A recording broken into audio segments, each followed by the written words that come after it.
Hello, this is me, Yogila Dambrowskaite, and I am very happy to present you OneMindZone Inspirational Conversations, Episode 7. Inspirational Conversations teaches you how to reach a balance of body and mind. And my guest today is wonderful Mara Velez. Me and Mara, we have known each other for more than 12 years already, since the first day I moved from Portugal to Berlin. And this was the beginning of a very beautiful and long friendship filled with so much positivity, inspiration, and happiness. At the time when we met, she was taking a part in a Qigong teacher training, and she was already promoting ancient knowledge and the importance of being connected with nature. Later, she got more involved with the shamanic community in Berlin and was an interpreter in a project of recovering ancient traditions from all around the world. Years later, she moved herself to the shamanic community in Colombia, where she lived for 4 years and where she learned everything about medicinal plants, the process of healing, and recovering all ancient traditions. At the moment, she is back to her roots in Mexico, working as a teacher and offering her help to a local community, especially for women. We will have many beautiful stories and many inspiring stories too today. So enjoy this conversation between me and Mara. Hey, Mara, thank you for making time for us. Oh, Yoga, thank you so much. I thank you for this space, this opportunity. I'm really glad and really honored to be here with you. And And like from the beginning when we met, from the first moment, um, I could not even imagine that this is gonna be such a long and amazing friendship from that time. mm, And uh, we were not only the friends, we were also flatmates, we were also the colleagues at work. And through all yeah. of these years and time, I learned so many things from you, and you inspired me so much all the time. The most important thing was your positivity, non-stop positivity all the time, no matter what, to have it a smile in the face and go forward no matter what. I learned from you that the person can be a very hard worker no matter what as well, because there are no any hard situations in a life. Everything is possible. And you never were giving up no matter what. And you always found a way how to get out from no matter what kind of difficult moments. I also saw you being creative a lot. And this inspired me so much. And yes, and so many amazing moments, so many amazing, beautiful, inspiring stories about your life. So I thought, well, from the beginning of the One Minds on this Inspirational Conversations podcast, I knew that I really want to have a talk with you because you would give so much help to others and your stories would inspire other people too, because I know that your life been really colorful with all kinds of moments and stories. And first, I want to actually ask about your life experience. Tell me about your life until now. What were the best and the worst parts in your life? And did you face any obstacle in your journey that was particularly challenging to you? And if yes, how did you get through this? Oh, wow. Thank you so much for all that introduction and description. um, yeah, my life has been full of, yeah, like you said, really beautifully colorful. um, a lot of experiences, many different experiences, probably coming from having parents. I mean, I was born in 78, so they were like very hippie, very young. My mother was only 16 when I was born. So, yeah, they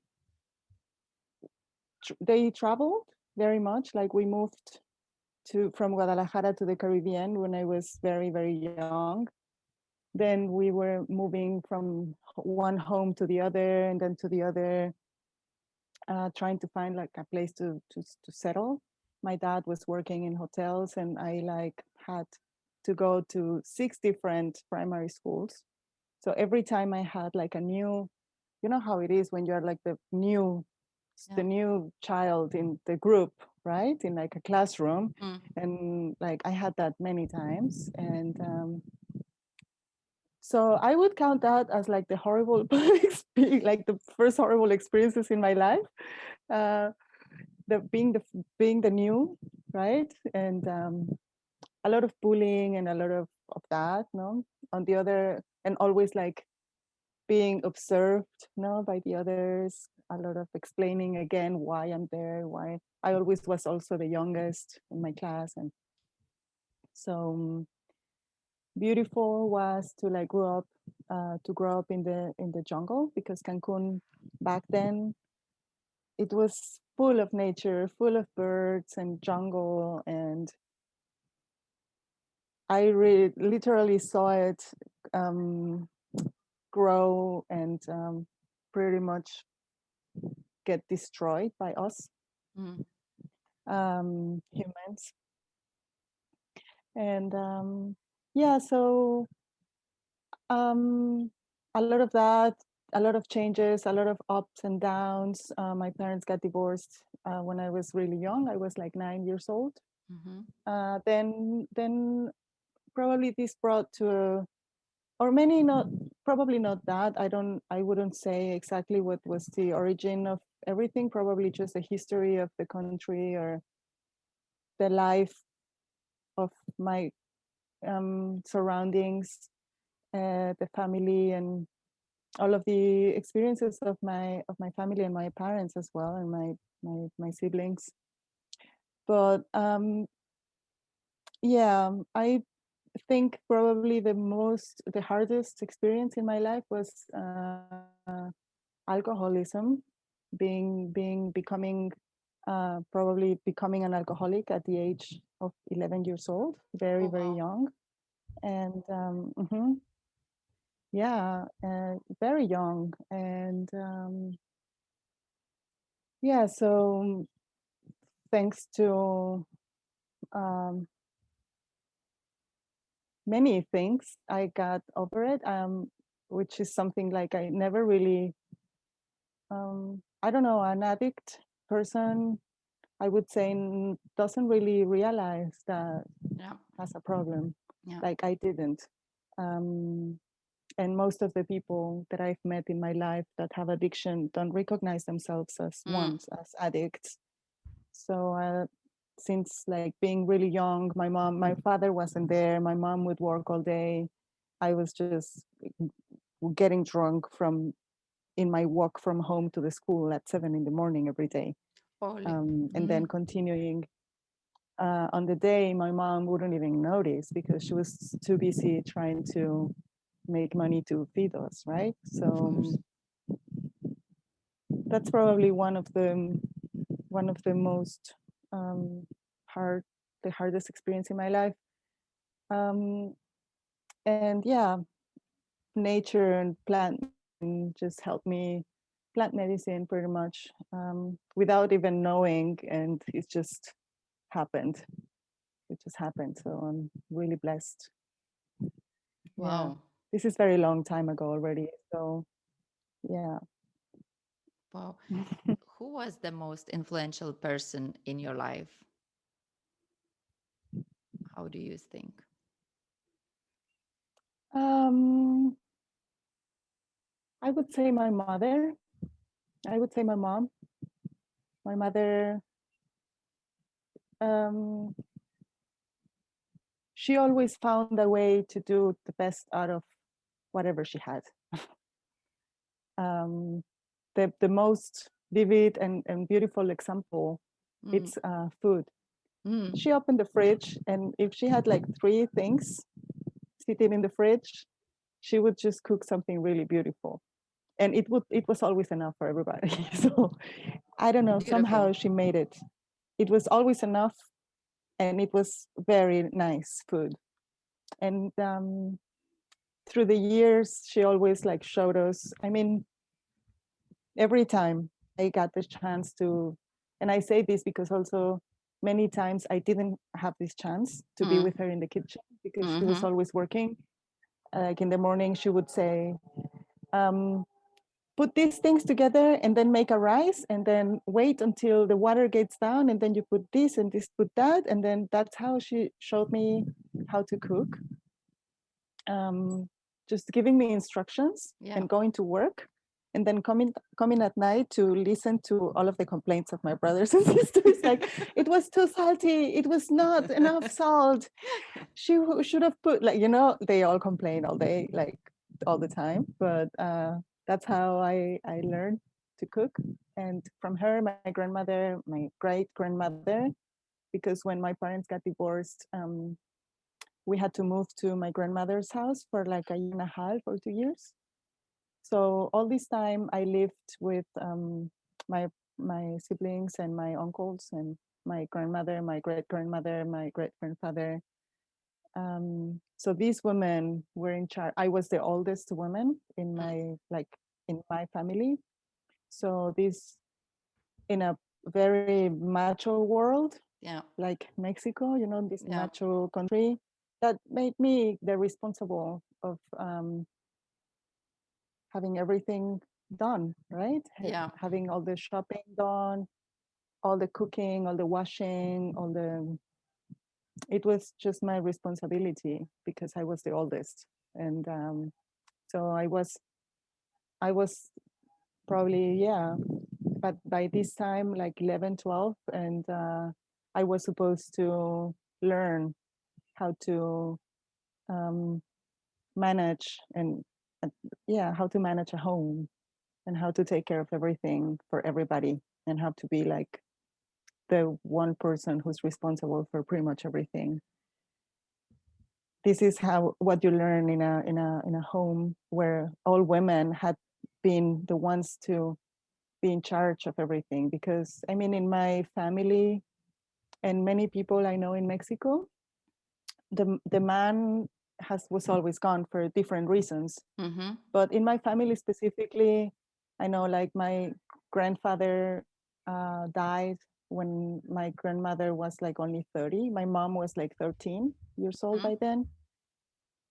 My father also, they got divorced and he went away, and he wouldn't really look for our well-being or to see to make himself responsible as a father. He never really realized that he was, no? And this probably is what showed the women in my family that we are the ones who at the end of the day are going to carry everything. So this is what they were trying to teach me, which was also really hard, but because when you're a child and you're 11 years old, you just want to go and play and break things and like have fun and learn, and like you don't want to be at home cooking for everybody and washing the floor and like but at the end I appreciate all these teachings very much, because that's how I learned, especially to make something really good out of whatever there is. So I think also how you said before about being positive and no matter what, you just go on. And that's probably, you know, it probably comes from there. Like, it's okay. It's okay. It's like that. And what do I have? Okay, so I will do something with what I have. And not just sit there and say, but I don't have all that. And so I cannot move on. That's probably where everything comes from. So I think my mother was the one who really showed me this without even noticing. So thank you, Mom.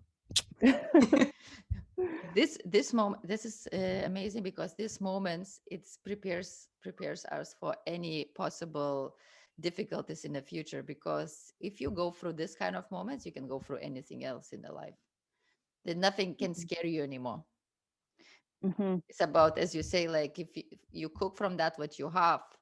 And this is like one of this I remember when I moved to Berlin in the beginning, I was also very tight with the money and everything. And there was a moment, it's like there is no time to sit and cry and stuff. It's just you use that what you have, and if you have to live maybe from 10 euros a week, you will live from 10 euros a week, and you will find a way, and you're still gonna smile and you still enjoy. Yes. So Yes. this hard moments is actually makes us stronger, no? Yeah. Yes. Ah, what a beautiful story. Hard. Really hard. Yeah. Really beautiful, but yeah, really hard. And I guess it's not really that you are not scared of anything, but you learn to go ahead even if you're afraid. Like Mm-hmm. not to learn fear paralyze you, Yeah. but probably go slower and probably take a step back and observe everything again, and Mm, then move on. yeah. Yeah. Um, I mentioned before that you were doing the Qigong teacher training back then in Berlin when we met. Explain a bit how Qigong works in a body and what are the benefits. Mm. Qigong. Yeah. Such a beautiful practice. Well, Qigong, there are many different techniques, I would say, or methods or ways of practicing Qigong. The one I was learning, it's very slow, and it's pretty much a meditation in movement. You're very Mm-hmm. much, you train very much your imagination, Mm-hmm. and all you do, I like it so much because it's like poetry, just poetry in movement, expressing through the body. Um, so the way it works in the body, it's using your imagination together with movements. Mm-hmm. Like look at the stars and collect them. These are the names of the exercises. Okay. Look up on the sky and collect stars, or spread the waves, the clouds. uh, Become a tree, and occupy the space between the earth and sky, and then connect through your imagination, whatever is coming from the sky, whatever is coming from the earth, and then make them meet in the center of your body, and Oh. let them do their thing. And and then you understand that there is so much wisdom in the information that's coming from the sky and that's coming from the earth. Yeah. And just by um, calling it upon with your imagination, it's so much wisdom in there that it just goes and do its thing, and you don't even realize what really it's doing. Mm-hmm. uh, you just feel it, and afterwards it's everything, it's just better.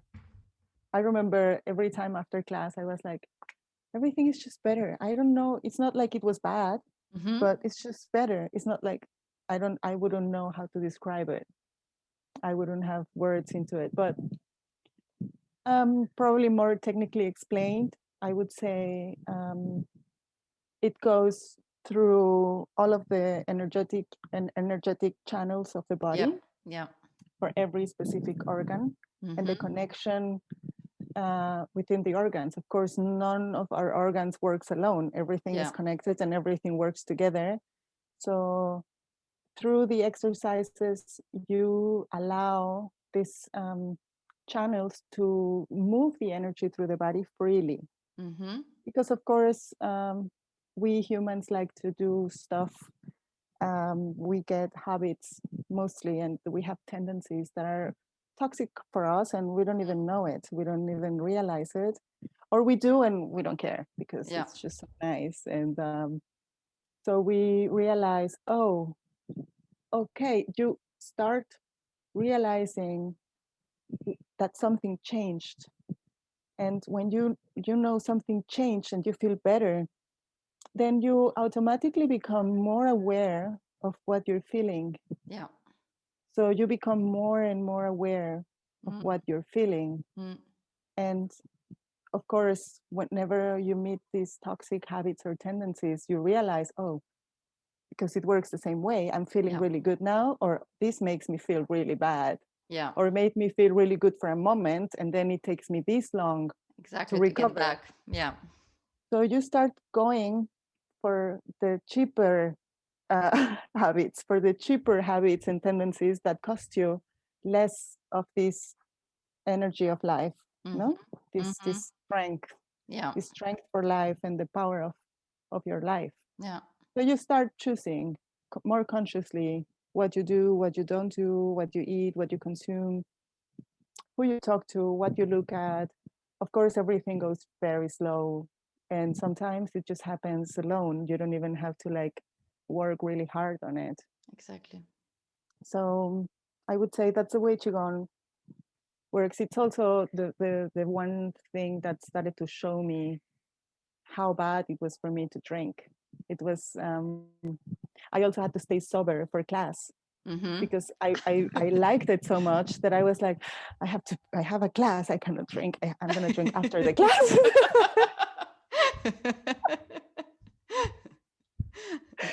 So I'm just going to wait until after the class. And then after the class, I felt so good that I didn't even drink that much. Yeah. Yeah. But yeah, it's definitely what started showing me, wow, there is something, we were saying before, an addict doesn't realize that Mm-hmm. has an addiction that's causing Mm-hmm. him harm. But then it's the moment when I started realizing, oh, yeah, probably should drink a little less. And yeah, so it was the first thing I did regarding ancient medicine Mm-hmm. that brought me this kind of awareness with myself and my body and what I'm doing with my life. Yeah. I never tried qigong because I don't know why, but I never had a chance to try it. But I've seen many times when the people are practicing in the parks. Also here where I live, in Barcelona, outside Barcelona, and now I really understand what you mean, because if you say that every position is kind of connecting with the nature, so actually really makes sense now I understand why actually there are these groups are doing it outside, is because there is actually more for for doing it outside, no, than the inside, if you have to connect with the nature, or doesn't really matter. It doesn't, I wouldn't say it doesn't really matter if you're working good with your mind. If Mhm. you're Ah, like, if you have enough imagination, no. yeah, because you are imagining everything. Mm, Of course, it's much nicer to have your barefoot on the ground, yeah. on the earth. Yeah. Um, After a while, you realize how beautiful that is. Of course, also imagination needs sometimes a little bit more of training. Some people have more capacity to imagine things than others. Yeah. For many people, and this is also a blockage of the mind and the energy if you are Mm, not capable of. But I guess it's also something just naturally as individuals. Sometimes you can do one thing better than yeah. others or other things. Yeah. But I mean, I learned in Berlin, and many days in the year, It's dark. you could not be outside or barefoot outside. Yeah, viel Spaß. Have fun with that. And It's so, true. yeah, my teacher had a very beautiful apartment, like an old building with like a really high roof, and it was all white, and the floor was like wooden. Mm-hmm. So it was very nice, and it felt like very organic, like to touch the wood Mm-hmm. floor under our feet. And anyway, we had like socks. I mean, it can get really cold in Germany if you want to. I went to classes almost every day, um, like all year long, and except probably the really cold months where I was away Mm. most of the time. And then she always made a intensive workshop in Italy. So that was mostly the moment where we could practice outside with our feet barefoot and on the ground, like on Mm. the earth. And that was really beautiful. Those were like the very intense, where we would do like 4 to 5 hours of Qigong every day. And but yeah, and also in the practice of Qigong, or in the one that I learned, um, you're not supposed to put yourself and expose your body to very extreme weather. Oh. So you're not supposed to practice outside if it's like really cold, or if it's very windy or very hot, or you're not supposed to suffer. You're supposed to be comfortable in nature. Mm-hmm. And it's not about suffering or sacrificing. You can perfectly, put socks on, put a sweatshirt, be inside your house and practice. And you will have much more benefits if you respect your own limits, your own limitations, instead of trying to prove something. Like, you have nothing to prove to anyone. The only person that benefits from this practice is yourself. Exactly. So you have to do it the way that it actually works. We were mentioning the nature so many times now. How do you think why we must reconnect with the nature? Well, we are nature. We are nature.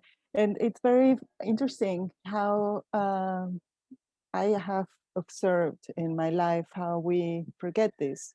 Mm.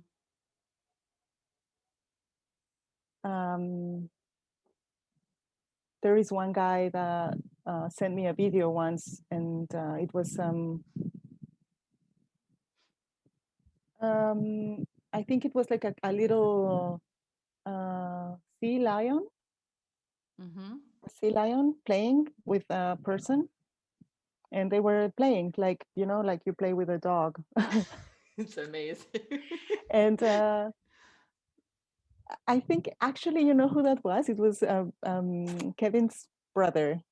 No way, really? Brian, probably. Ryan, I think, no? Ryan, yeah. Ryan, yeah. He was a very interesting character. I learned many things from this guy. But he sent me or posted this video and said, I'll never forget it. Somehow it stayed with me. Men and nature acting together. How beautiful! Yeah. And it really kept staying in my mind. And it was probably this video that made me think, wait, as men and nature, I mean, men talking about humans, Yeah. and nature were not the same, as we were two different entities. Or not the entities, probably not the right word, but as if we were not part of the same. And then I realized, okay, this is where we are, humanity. We have forgotten. Completely. We have forgotten that we are nature, and we get so distracted by what the society expects from us. So we grow up, and then you're supposed to go to school, finish a career, make money, buy your things. And this is also these guys are called or presented as success, or yeah, success in life, or the achievement of happiness, or what you're supposed to do. Yeah. If you decide to do something different or something else, then you're crazy, or you're strange, or you're weird, and then you start being judged by society and by other people for doing something that you're not supposed to be doing. You're supposed to be doing like what everyone else is doing. So you don't take any time anymore to just sit there and think, what do I really want? Why would I really like? How do I feel? Am I angry? Am I depressed? Am I happy? And what would I really like doing? Okay, if I become a dentist, I will probably make a lot of money and will be able to buy all of those things that I cannot buy right now. But am I actually interested on doing that? Yeah. On learning that? So And then also society gives you all this information and this education about being afraid of nature.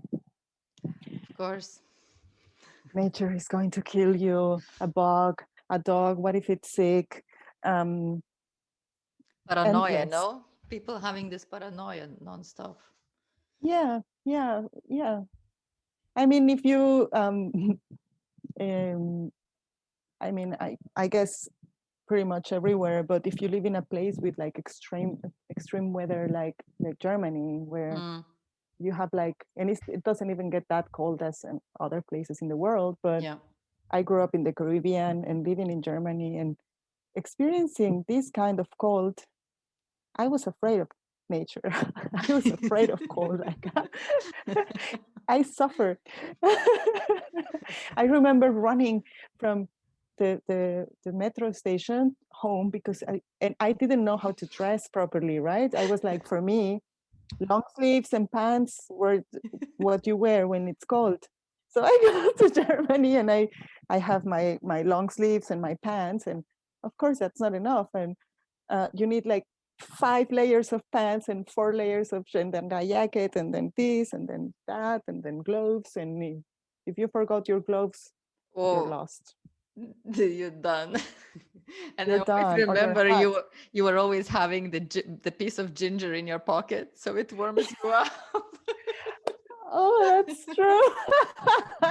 Because I I totally remember. forgot. I To warm totally you forgot up. about that. You were saying, well, if you have to wait the S-Bahn, the train, for like 20 minutes or something, so at least I have a healing. I can warm Oh, myself up.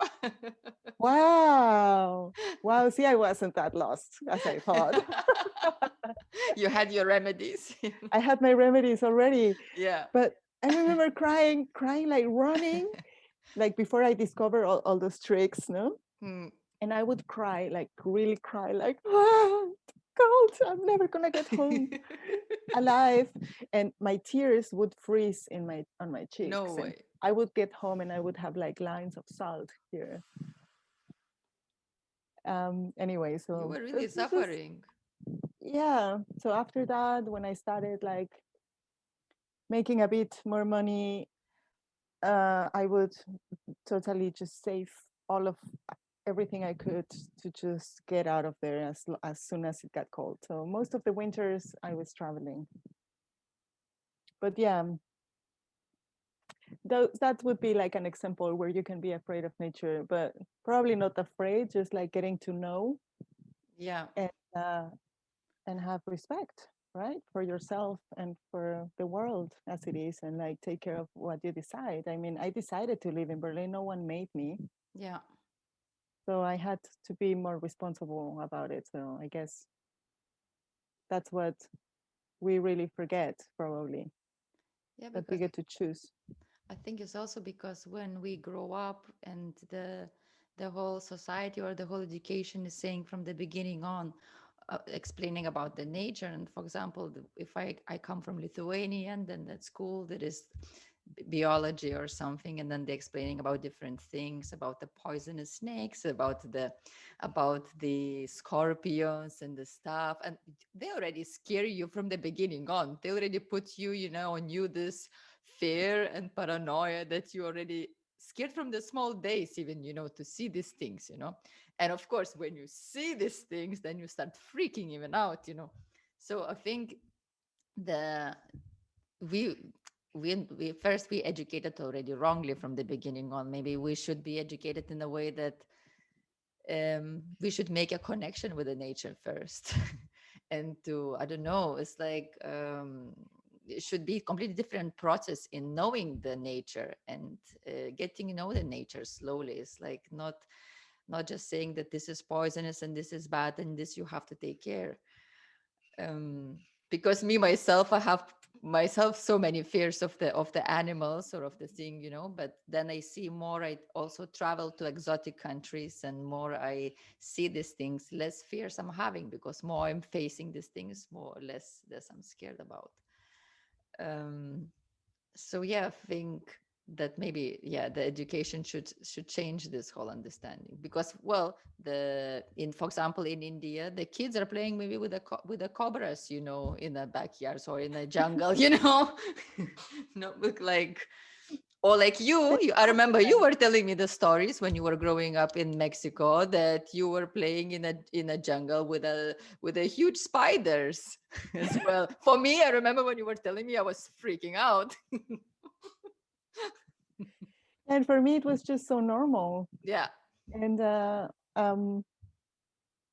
remember in Colombia when I moved to Colombia, and first we had like a dorm, and it was about 16 people staying in one dorm. Mm-hmm. And I was the one who they always called whenever a spider was inside. And for me, it was just so easy to take it in my hands and put it outside and let it go.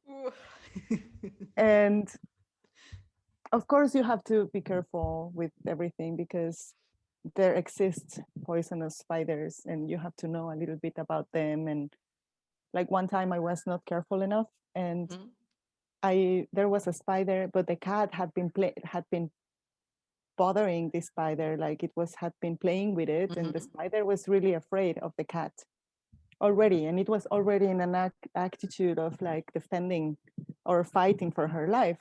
So I didn't pay attention to this, and I just grabbed the spider, and it bit me in my hand, of course, because it was already, so she was like, a bigger one. How big was it? How big was it? Not very big, probably like this big, like this big. It was not a poisonous spider. You don't grab poisonous spiders with your hand. There is another technique that you can use to take them, with like a glass and a paper. And the paper under. Yeah. Just to take them outside. And of course, the first reaction, if you're somewhere and you're not used to spiders, the first reaction is to kill them.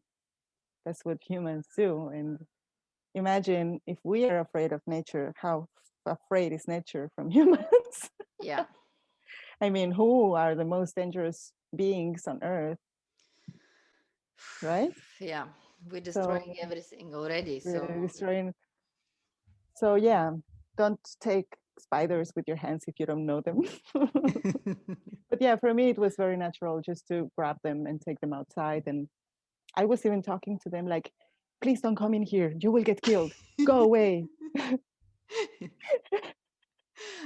I still do that, by the way. I still take them outside. And I go like, please, I'm sorry, I have to take you outside. Please don't come back. Someone might step on you, and there are the cats. So just go somewhere else. I remember when I was a kid. Well, now I'm less scared of the spiders, but when I was a kid, and my mom was not at home, my father was not at home, and there was a big spider, and I was panicking how to take him out. But I never was killing the spider, because for me it's like, you cannot kill a spider because it's not good. So, and I was just looking at him, like staring, like hypnotizing and speaking with him. I'm trying, and I was like really watching at him and trying to see him as a beautiful one, like trying to see him as like a innocent and not dangerous for me. So actually it worked, because after a while, just looking at him and watching at him, I lost the fear.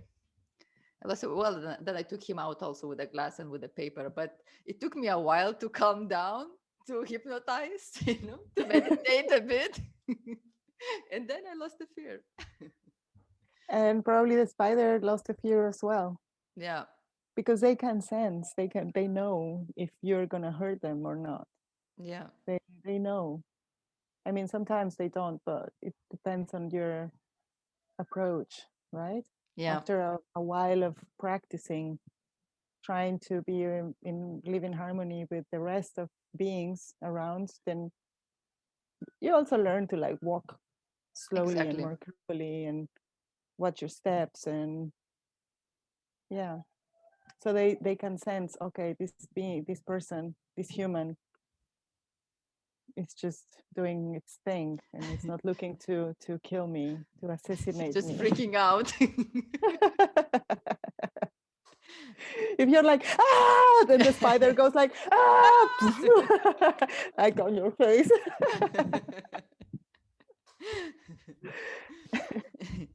um, can you share some specific examples of how connection to nature can improve someone's life? I guess you start taking more conscious decisions Mm, based on life, not on what society expects from you. mm, I believe that our disconnection has a lot to do with, as I said, no, like we are looking at another direction, trying to satisfy others' expectations, yeah.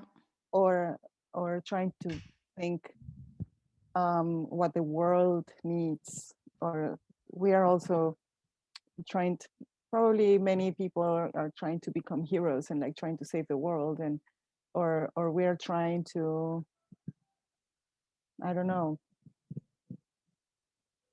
doing things that would probably make us, probably satisfying the ego Yeah. more. I Yeah. think our disconnection with nature leads us to give more importance to make our ego happy Mm, than actually making ourselves happy, mm-hmm. and with life and with our own life. And so we, through this connection, we get to know what we really want, like our deepest being, what we really need to be doing or not doing, instead of just trying to make the ego happy. Mm, So instead of trying to do something to get like everyone's applauses, especially now, I mean, yeah. everyone, um, a lot of people that I know are just going crazy with taking pictures of themselves, and and everything they do, and make it public, and then and the rest of the time they're looking at what other people pictures, and judging and criticizing. Oh, you shouldn't be wearing that shirt, you shouldn't be wearing that. What are you eating? Or discussing about opinions. Mm, But I think this, no, but what you think is wrong because I think this. And so we are looking at in another direction, and what is this, why is this actually really useful yeah. for our lives? What do I get, or what does my soul and my heart really get out of winning a discussion about some political opinion, Yeah. which is only opinion, right? Yeah. Or about criticizing other people for what they're wearing, or what they are, how they are, imagine how they're dancing, Mm, or trying to say,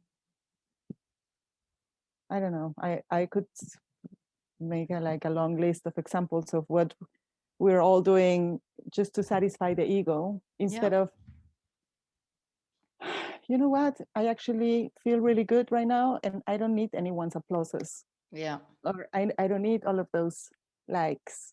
Mm, And don't take me wrong, I mean, there are many things that are being done online, like what you're doing, which are trying to share something that makes sense for all mm, of us, mm. especially now in all these times that we're living, where everyone had to go online, even if you That's a didn't want it. problem. Yeah, that's a problem.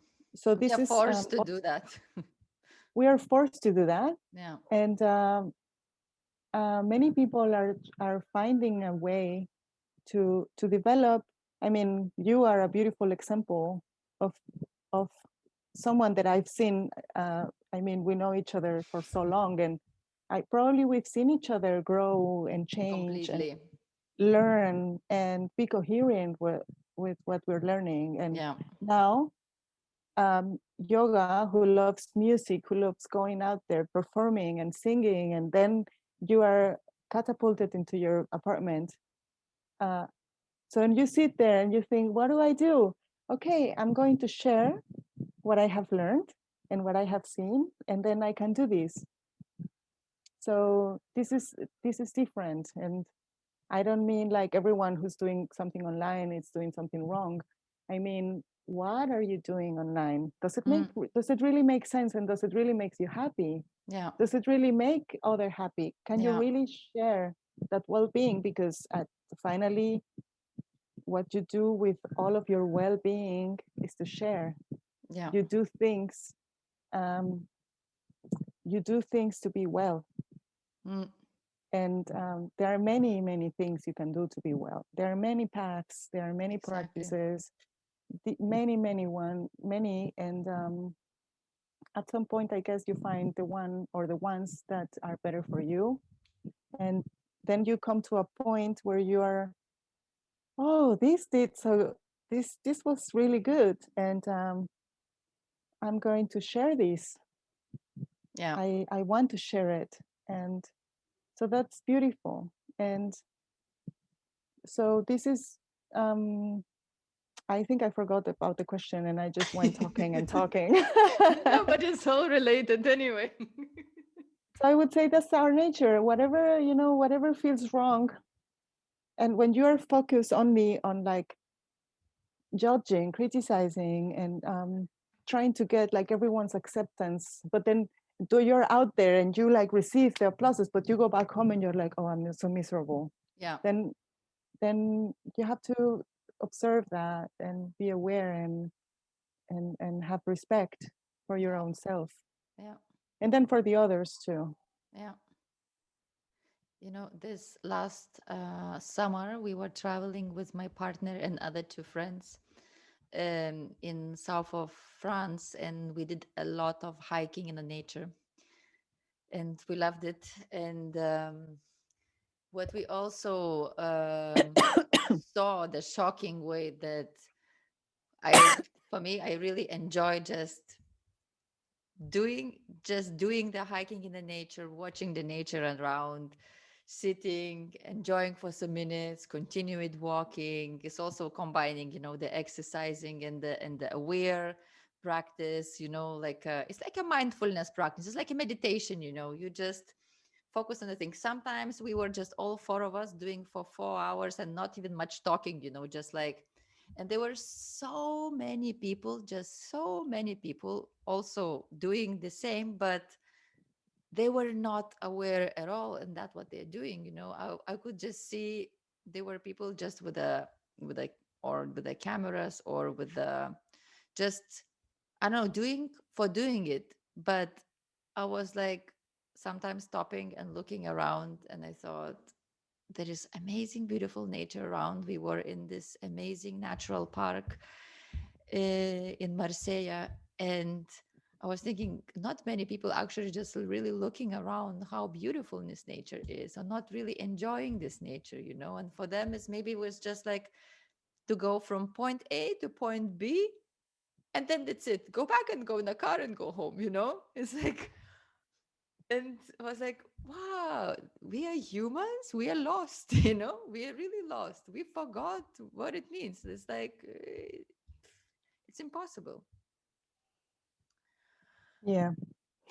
Yeah, yeah, we have totally forgotten.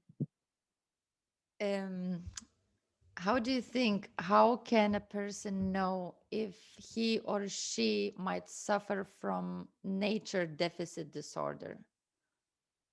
Do you think there are any warning signs on the humans if they are not communicating too much with the nature, or they really need to communicate with the nature? Um, what happens when you are not consciously connected to nature? Because we are all unconscious or subconsciously connected with nature. I mean, we are nature. Mm-hmm. So when we are not consciously connected, probably there was an eagle that just flew by. I really That's so beautiful. Yeah, just is this a sign? does that probably. does that mean anything? She's like, what are you talking about? Yeah.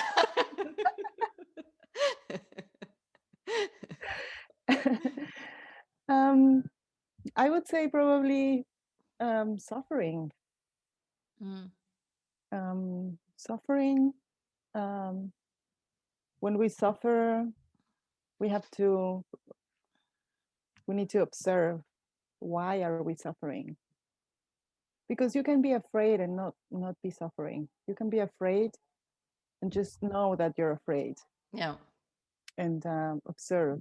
And maybe if you're afraid of something, then um, you have to think. I mean, because all of the emotions have an intention, are supposed to do something for you. It's not like we just have emotions just because everything has a purpose in life. Yeah. Everything what exists. Yeah. So this is something we have to know.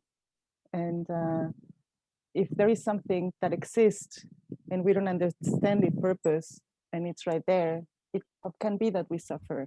Yeah. Fear, for example. There is a beautiful short story of like a man who was afraid of injections, and he was supposed to get an injection, um, and he suffered for like a week, like, I'm so afraid of needles, and I cannot see a needle, and it's gonna hurt so bad, it's gonna hurt, and it's really afraid Mm. of pain. And then the moment comes, and he's like right there, and there is a person he knows, and it's hugging, and like they're holding him, like, you need to get this injection, there is no other way. Yeah. And so the nurse finally comes, gives him the injection. He's like, oh, that wasn't even that bad. And it took 2 seconds. Yeah. I mean, injection can really hurt. It depends on what you're getting um, injected. Mm. Mm. I had a back problem um, for a long time, and I needed to get these vitamin B Mm-hmm. injections, and they were so painful. But for Mm. 2 seconds, and then I felt much better. Yeah. Um, and I was really suffering from pain, and I couldn't move. So I Mm. was like, I need some help. If Yeah. this injection is going to help me to make my muscle a little less swollen, Yeah. then I'm going to take it. Mm. And then, let it rest and continue on working. But so you're suffering from this fear of pain, and it's all in your mind. Yeah. You don't need it. You don't need to be afraid. It's not going to hurt too much.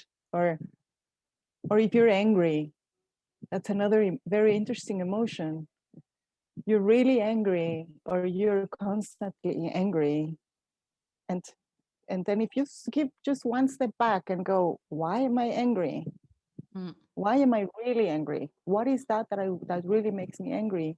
Then you will realize it's mostly many things that you don't want anymore, or Yeah. you don't want at all, and you think you have to be there, or you think your mind and your mind construct and your education make you think you have to be there and you have to be doing what you're doing.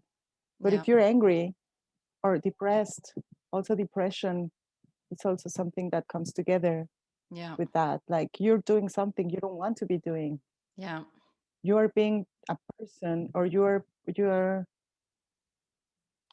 presenting a character to the world that you don't want to be, or maybe you wanted to Exactly. be this character, you know, but you But don't you're want also to be not that strong anymore. enough to be that. Yeah. You're not strong enough, or you don't know. Sometimes many people don't know As you should well. not be doing that. Yeah. Yeah. Like, I didn't know. I can only talk from my own experience. I didn't know I didn't want to be working in a club, Yeah. bartending, and just feeding this. I saw everyone being in this club, taking a lot of drugs, drinking more and more and Mm. more so that they can take more drugs. And my colleagues would work like 15-hour shifts to Yeah. make money to buy drugs so that they could work and they could make money to buy more drugs, and like The all loop, that. no? Yeah. And then exactly, we're full of loops in our Yeah. life. So Yeah. we are into the loop. Yeah. And then many times we are so deep into this loop that we don't even realize anymore that it's not what we want. Mm. And then all these emotions come. For me, it was anger, it was depression, Yeah. And I didn't know it was because I did not want that life anymore. Mm. So when you connect with yourself and get out of all that mind construct, then you have more chances, because if you connect with yourself, you one step back, breathe. What do I really feel? What do I really want? It opens a space where you Yeah. can maybe look in another direction as where you were looking only. And then you can see not one, but two or more options of things you would actually like be doing better. And we have one life. I mean, there are theories that there are many lives, but there is a reason why we don't remember them, right? Yeah, exactly. Because we have to live it now. You have to be now and here. So Mm. I guess that, yeah, could be a thing that we could do, like emotions. If you're not happy, if you're suffering, if you don't understand your emotions, you probably need to go one step back and sit down and connect first with yourself. You don't need to hug a tree. I mean, it's really nice to hug them. But if you don't have one really close right now, many people are inside their apartments and cannot go out. Mm. So you are nature. We are all nature. You can connect with yourself, and that's the first step. Sit down or lay down, close your eyes, or look at the sky, open the window, get some fresh air come in your house, and observe your emotions, observe your thoughts. Are they nice? Are they not? Why? Can you change what you're doing that's causing them? Can you not? Can you do it now? Or when? Yeah. So these are questions that you can ask yourself. What am I feeling? Why? Can I change it? Can I change it now? Mm. When? And then it's going to give you an impulse of, okay, it's my power and my alone to do things that make me feel happier, that make me feel better. And when you start doing this, um, you cannot go wrong, you know? Yeah. Always gonna lead you back to nature, back to the origin, and back to what we really are and what we really are doing here, Yeah. and not what society is telling us, Yeah. or the capitalistic world, or whatever, anything else that's not, you know, aligned with nature. Yeah, this is true because everyone, there's a problem that everyone is trapped in this loop.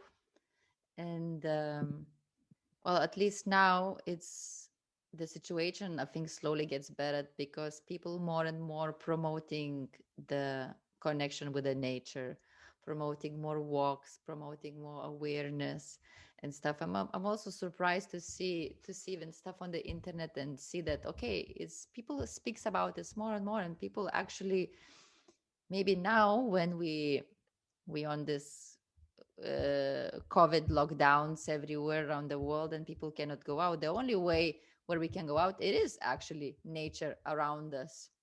Like, I mean, since last year, I think. Well, lately, I was since last years I was more and more going. Doing trips in the nature and doing long walks, but especially since this lockdown, I for me it became like really regular necessity, at least once a week, like very long walk in the nature. And I think more and more people actually got this too, because I also see the common friends and other people also here, or even in Lithuania, for example, my family is also speaking. Like I have a talk with my sister, and she's like saying, "Yeah, every day I'm just having a walks. I'm going to the parks. I'm just looking to the trees and stuff like this." It's like, wow, I know that these people maybe haven't done these things before, and I still start seeing the hope, that maybe we are not still lost. We are still not. It's not the end. Maybe we Yeah, can reach exactly. that Exactly. slowly. but surely. But surely, yes. And is also what I also saw through the years. I had different people in my life, or different friends who maybe had no connection at all with the nature, for example. And I saw how these people were suffering from anxieties, very hard anxieties, and headaches, because maybe they never were in the fresh air, they were never enjoying the fresh air. And I really tried to explain them that this is the only way how they can get rid of the all of these problems, is just going out and relaxing and just switching off the mind and just doing just that. Go walk Yeah, and look around. yeah, no, but all these pandemic and lockdowns, and I mean, I must say, I am really blessed with this huge privilege of living here in this small village right by the ocean. Mm, And we don't have, of course, I'm mostly outside. I mean, this is my room, and it's like you cannot close the windows. It's like always fresh air. And beautiful. um, so we never got like so many people that actually got sick. Hmm. But still, I was super anxious. I was very paranoid. I couldn't sleep for a while. Hmm. I lost 15 kilos through the whole year. Yeah. And I also had like um, times of a lot of depression where I wouldn't get out of bed, and very much anxiety where Yeah. I didn't even know what to do. And of course, I mean, at some point I got out of bed and went to the beach and for a walk, and it always helped. But Yeah. what is happening in the world is really, really bad, and it really hard for most of us, Yeah. connected or not, with yourself and with nature. Is like, what? It's Mm, I often say many people in the world um, have or had the idea of stability. mm, Like, okay, I have a job, I can pay my bills, I employ a lot of time of I spend a lot of time doing my hobbies, doing the things I really like, and I like my job. And um, still, uh, it and it the whole pandemic and lockdowns moved the ground under your feet, yeah. and then suddenly you're not as stable as you thought you were. Yeah. Imagine all of the other people that were not stable at all, like were still looking to pay their bills, and like didn't really have a home. And like, I mean, all of the people that don't have a home. And Yeah.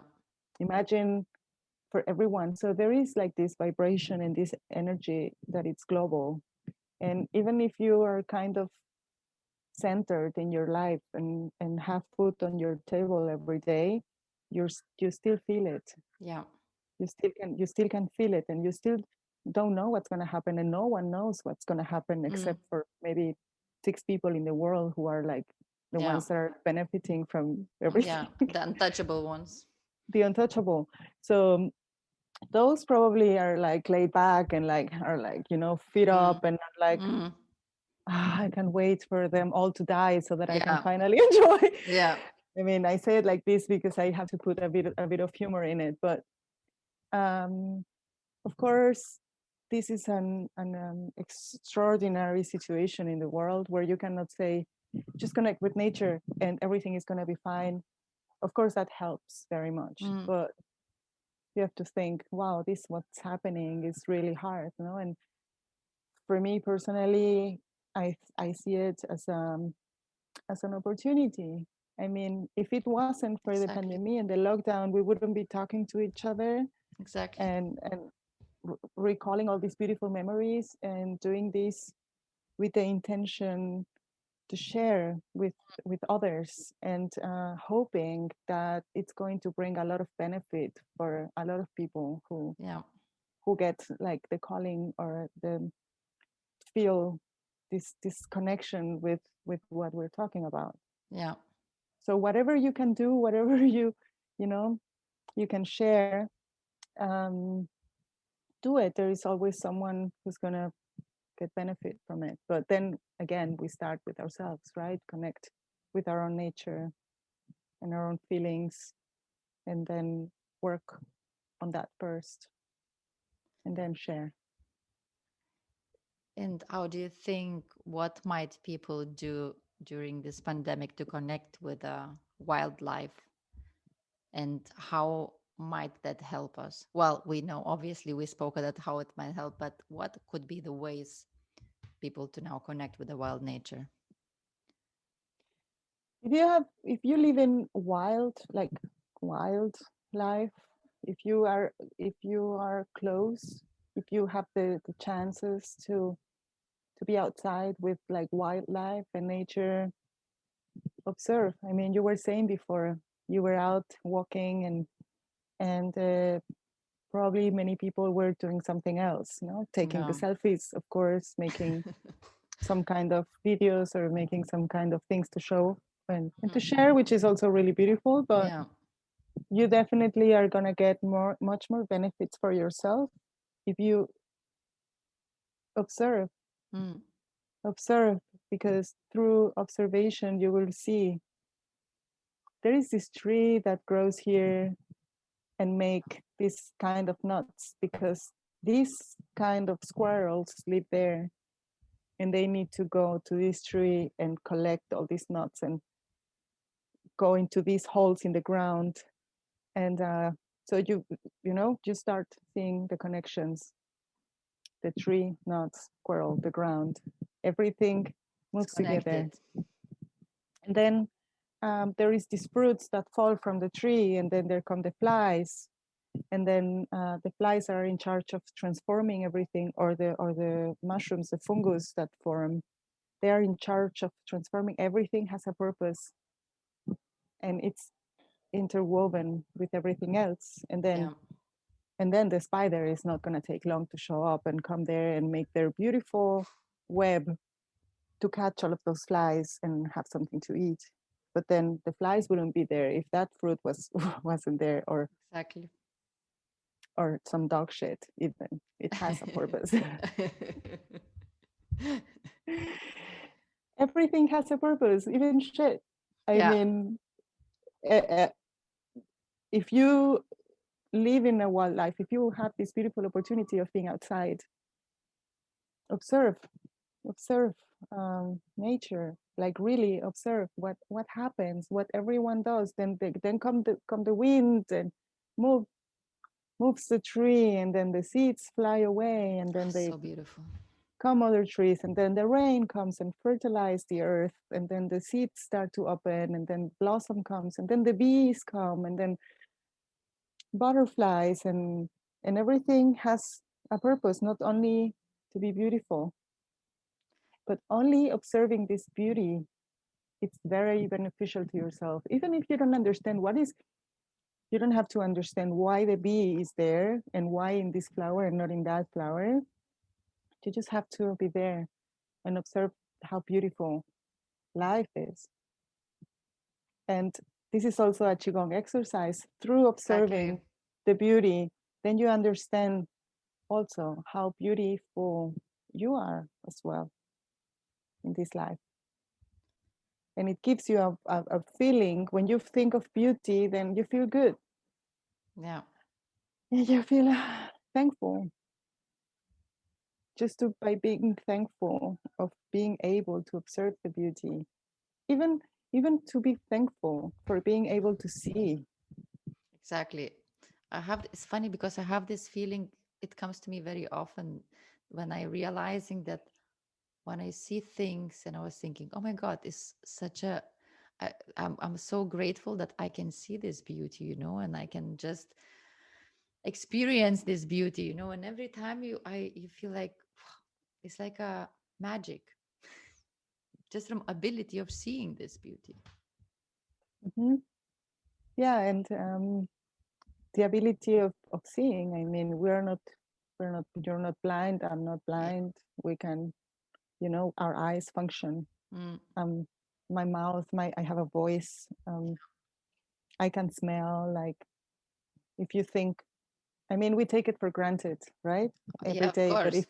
if you wake up every day and give gratitude because you can move your legs and you can walk. Mm.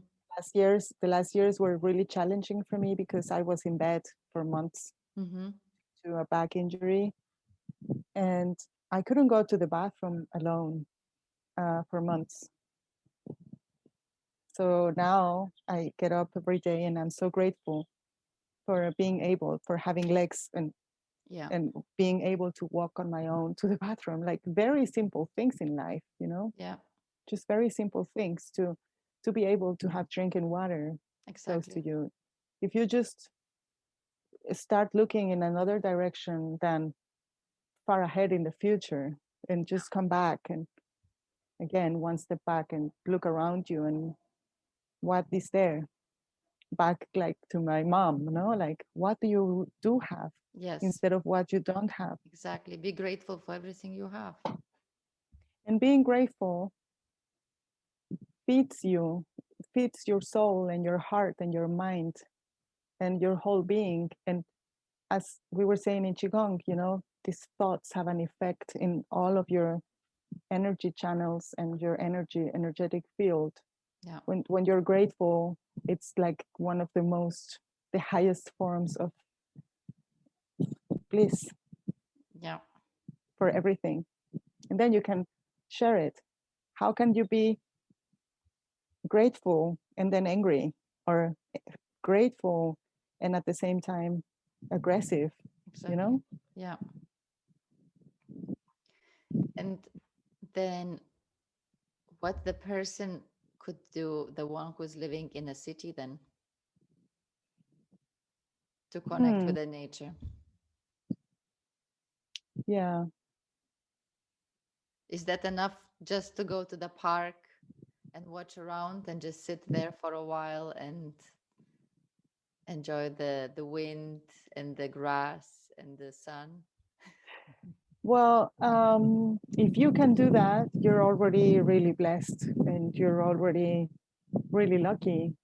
But if you cannot even go out of your apartment, open the windows, let some fresh air come in. And I mean, right now, you have more fresh air in the cities because there are not so many cars driving Yeah. around, right? And Yeah. there are not so many planes. And Yeah. we can think about how good this is for the world, Mm. for life, for the planet, for Mother Earth, you know. And Mm. then open the windows, let the air be fresh, open the windows several times during the day so that you have some fresh air. And right now spring is starting, you know, in the very, if I think, I mean, I had to think back on my life in Berlin, living in an apartment. And I think this is not possible anymore, but I used to be able to make a fire in my room because we had these ovens. So now it's like east apartments with like an actual fire inside of your room in an Oh, oven, you know. And that was so beautiful for me, just like making a fire. I would sit there and look at the fire with the thing open, and then my you mean room. like the old ovens? Yeah, the old True. Yeah, ones. yeah, Like yeah, yeah, yeah, back yeah. then, Exactly. I Yeah. I could still use them, and I think I don't know if you can still use them. I have no idea. Well, maybe they still exist, some of the very old apartments with this, but I guess more and more they are changing them. Yeah. They're changing. Yeah. Yeah, But but true, now I remembered as well. Yeah, yeah, yeah. yeah, and I would do that. I did that when it was like a little get back for me. That's what I like to going back to your question and like thinking what did I do? It was that like I would sit there and look at the fire with the thing open. Of course, it's not really helpful, and you can do it only for a little bit because then you have to close it. Otherwise, you're going to freeze. It won't get hot, no. Or open the windows, let some fresh air come in, some freshness, and then also you probably first don't realize it, but at some point you will. How the whole energy of your house changes if you change the Of air. course. Yeah. Everything goes away, Completely. like everything what's stuck there goes out, and then there is something new in. Mm. One thing that really helped me and saved my life many times, and that I always will recommend to people is, even with the window closed, look at the sky. Look at the sky for 10 minutes a day. And if you can make it 15, or if you can make it 20, do it. Just, I mean, if you grab your phone and start looking at some pictures before you realize it's going to be like 2 hours. So Yeah. just like take 20 minutes, sit in your house, look at the sky and do nothing. And don't look at anywhere else. Just look at the sky. Let your eyes wander around in the sky. Let the thoughts flow. You don't have to concentrate or put your thoughts away or do nothing like in meditation that like concentrate in your breathing and stuff, which is also really beautiful if you do that, if you have these kinds of practice. But I mean, you can even do it all together. You can look at the sky, be aware of your breath, breathing, be aware of your thoughts. What thoughts come to your mind? What memories? Mm. What are you doing? Am I thinking the sky is really blue, or yesterday was gray, or it's really gray today? It's probably going to rain, and then you start worrying about the weather. It doesn't matter. It doesn't matter because you're there.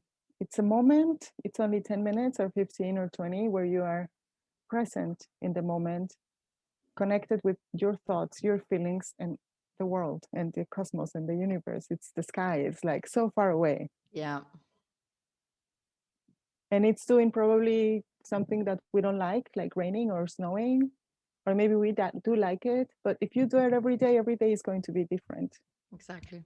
The clouds are going to have a different shape and different colors, and look for shapes in the clouds, or the things we used to do when we were children. Yeah, lay on the Before, grass and watching the sky. yeah, before we got distracted with what we were supposed to be doing instead of that. Yeah. This is something I highly recommend if you like live in an apartment and cannot go outside. Um, let's go now a bit to the shamanism and ancient knowledge and the whole healing experiences. How did your journey begin towards shamanism, and how did it develop through the years? Well, it definitely began with my husband. Um, he started taking part in like shamanic circles and was always trying to drag me in. I and I remember. was and I was resisting very much, like, no way, that's not for me. And I was like, no, what? You have to stop drinking for 3 days? Forget about it. Imagine that. Like, really, I was like, no, no, no. We have to, no, no. And after a while, um, because I wanted to travel with him, because we went traveling every winter. So at some point, we started to go separate ways every winter. He always wanted to go to India and meditate, and I just wanted to go somewhere where it was hot and like, party on the beach and like do fun stuff. Or what I thought it was fun. I had a lot of fun. I can say. um, yeah, I had a lot of fun, but I was not happy. I just thought I just thought that was my illusion of happiness. Like, of course I felt great, but yeah. So this one time, I wanted to travel with him, and I thought he wanted to do this shamanic journey in South America, and I just wanted to travel with him. I thought, I'm gonna come with you. I don't promise you anything.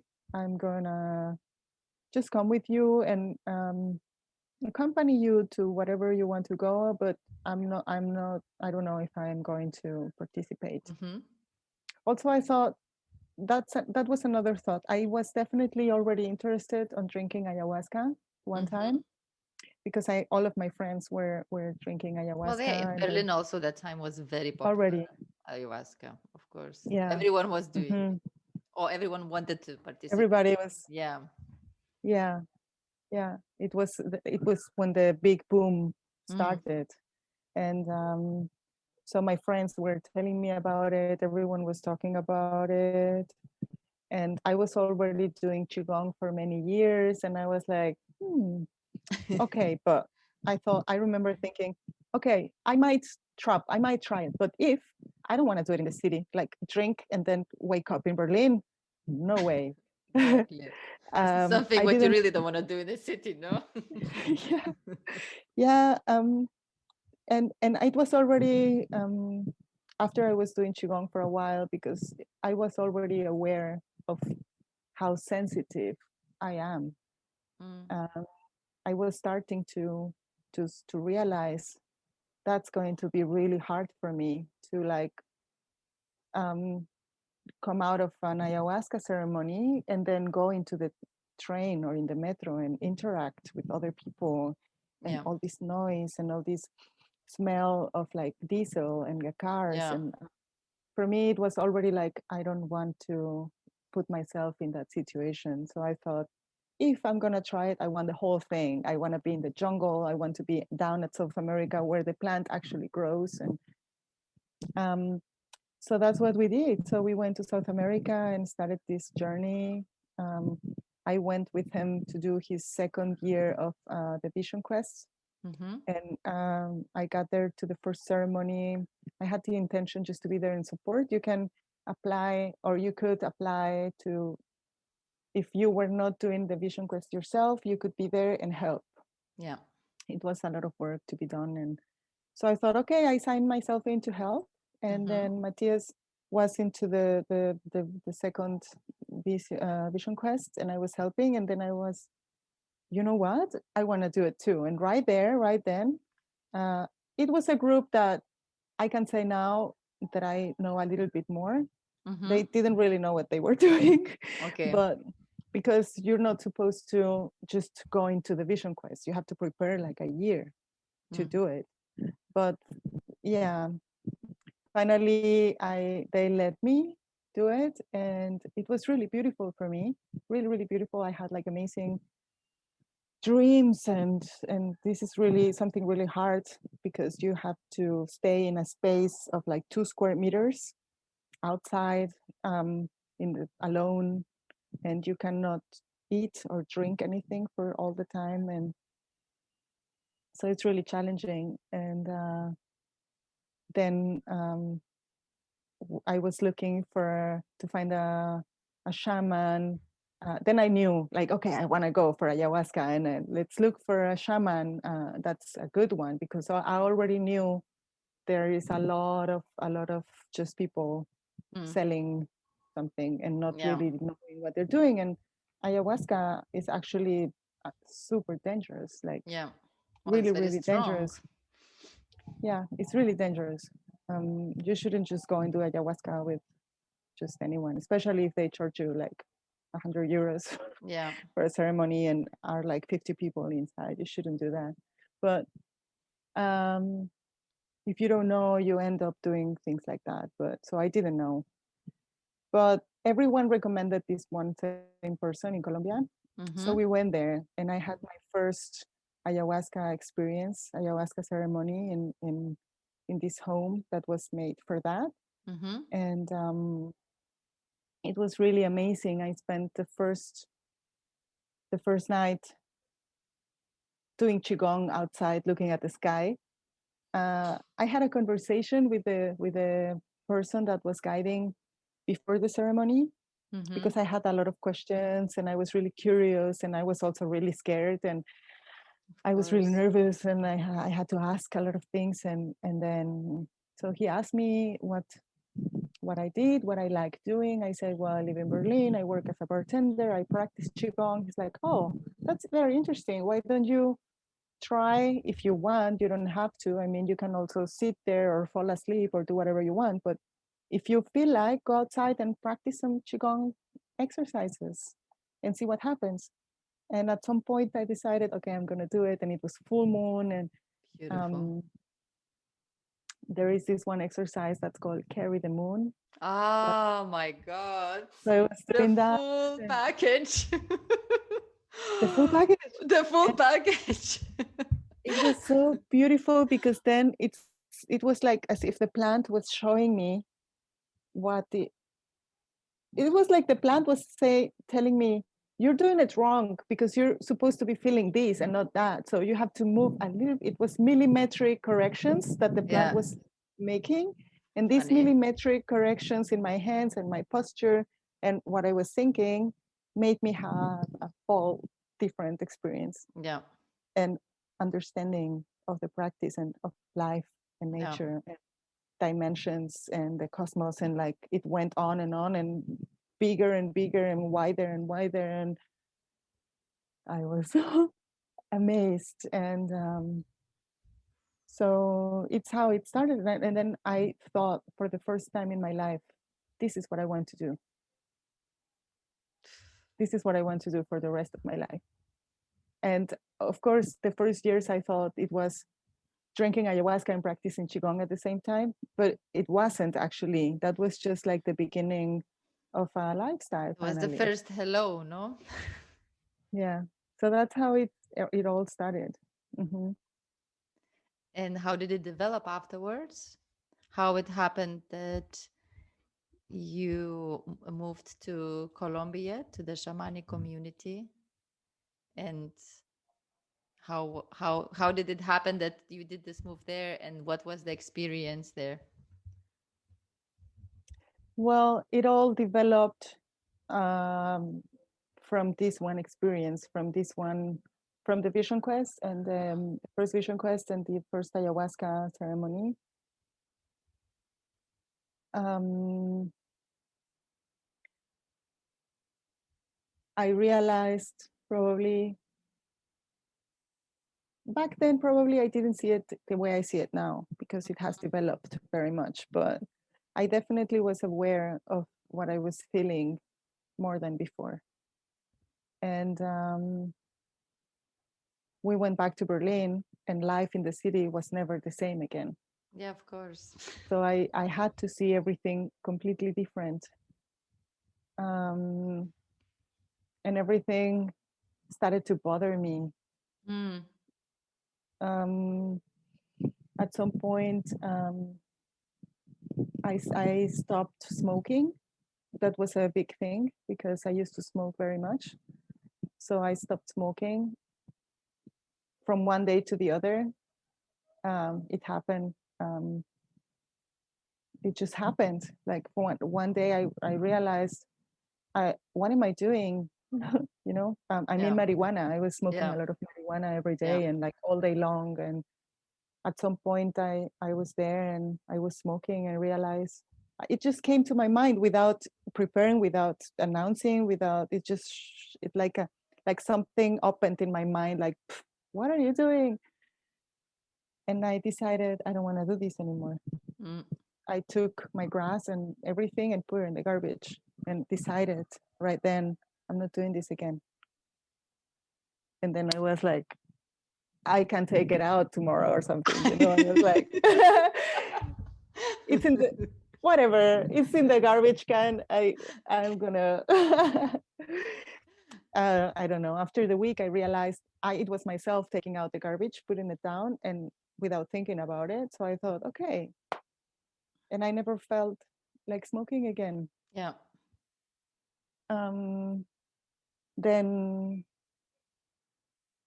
we went back after the next winter. I mean, this shaman, the same shaman where I was in Colombia, came again to Berlin and did this huge ceremony again. And then we had like a connection, like started a connection with him and his family, his wife, his kids, as we were in Colombia. So we invited them to stay. We had a very big apartment. So we invited them to stay with us, and they stayed in our house, and we took them here and there and sightseeing, shopping, and like they invited us to one of the ceremonies. So I went to the ceremony, um, which was really strange because I don't know, so many people and like so much going on, and I was already very, very sensitive, mm. and it was very like way too much for me, and not really space to like focus on my work and the plant and what I Yeah. was doing. But then the winter came, we decided to go back. So we went back to South America. And then I met another curandero from Peru. And I had this, he had a very strong, very, very strong ayahuasca. And we ended up doing many ceremonies with him. And in one of them, I had this vision or experience where it brought me to the decision to stop drinking alcohol, which is something I never thought It happened ever, I no? yeah, like I as I said, like I didn't even know I had a problem. I didn't Mm-hmm. even know I was an alcoholic. Or maybe I did. Like I did stuff like I'm not drinking ayahuasca because I have to stop drinking 3 days. I'm not taking antibiotics because I have to not drink alcohol. Mm. I'm not taking antiparasites because I have to stop drinking. Like many things I didn't do because for me the being drunk was my priority. Yeah. But I didn't even see it as something that was not good for me. Yeah. So in this one night, I realized it was like my whole body was showing me. It was like my body was screaming at me, yelling at me, like, please, like begging, please, stop, Mm. stop doing this to me, stop. Look, it hurts here and there and here. And then it was like as if I had 20 years of hangovers together in one night. So strong, this Yeah. feeling, so painful and so painful in my heart because I thought, what am I doing? Of course, that night it brought me back to my childhood and all of the experiences where it all started. It showed me why I started drinking because and smoking so that I don't feel Of course. that what I was feeling, so that Yeah. I'm not scared, that I don't feel pain, so that I don't. And being a little child, you don't know what to do with all those things, especially if mom is at work all day and like you have no one really to hold on to, Yeah. and no one is there taking care of you. Yeah. Um, and so this one night, I realized like all of these things that was why it all started and how difficult it was for me to like my whole lifestyle. Like I work in a club, I made so much money that I could, have a really good life and travel, help my family in Mexico. Just just like abundance in yeah, in another way, in another kind. Like Yeah. I had money to buy whatever I wanted to buy and like to travel wherever I wanted to travel to go to, and but I was drunk and my body was not healthy and I was not happy. And my body was already, my feelings, my emotions were already showing me. Um, I also had this time where I was not a nice drunk.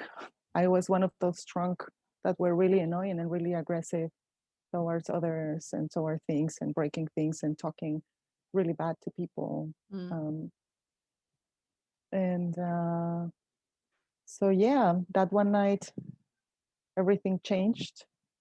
Um, I stopped drinking. I decided I'm stopping drinking. I was super afraid of that. I'm like, I'm not telling anyone because what if I start drinking in one Yeah. week and Mm. and then I already told everyone and Yeah. then That's how so usually I, it happens. No, you say it loud and then it's you start it again. You get yeah, back you you start get again. back in your trap. Yeah, yeah. So mm, after a month, um, I told my husband, and he was really shocked. My family was very shocked. They didn't believe me. No one really believed me. My husband did, but my family didn't. They would ask me every 4 months, so you're drinking again, right? I'm like, no, I'm not. And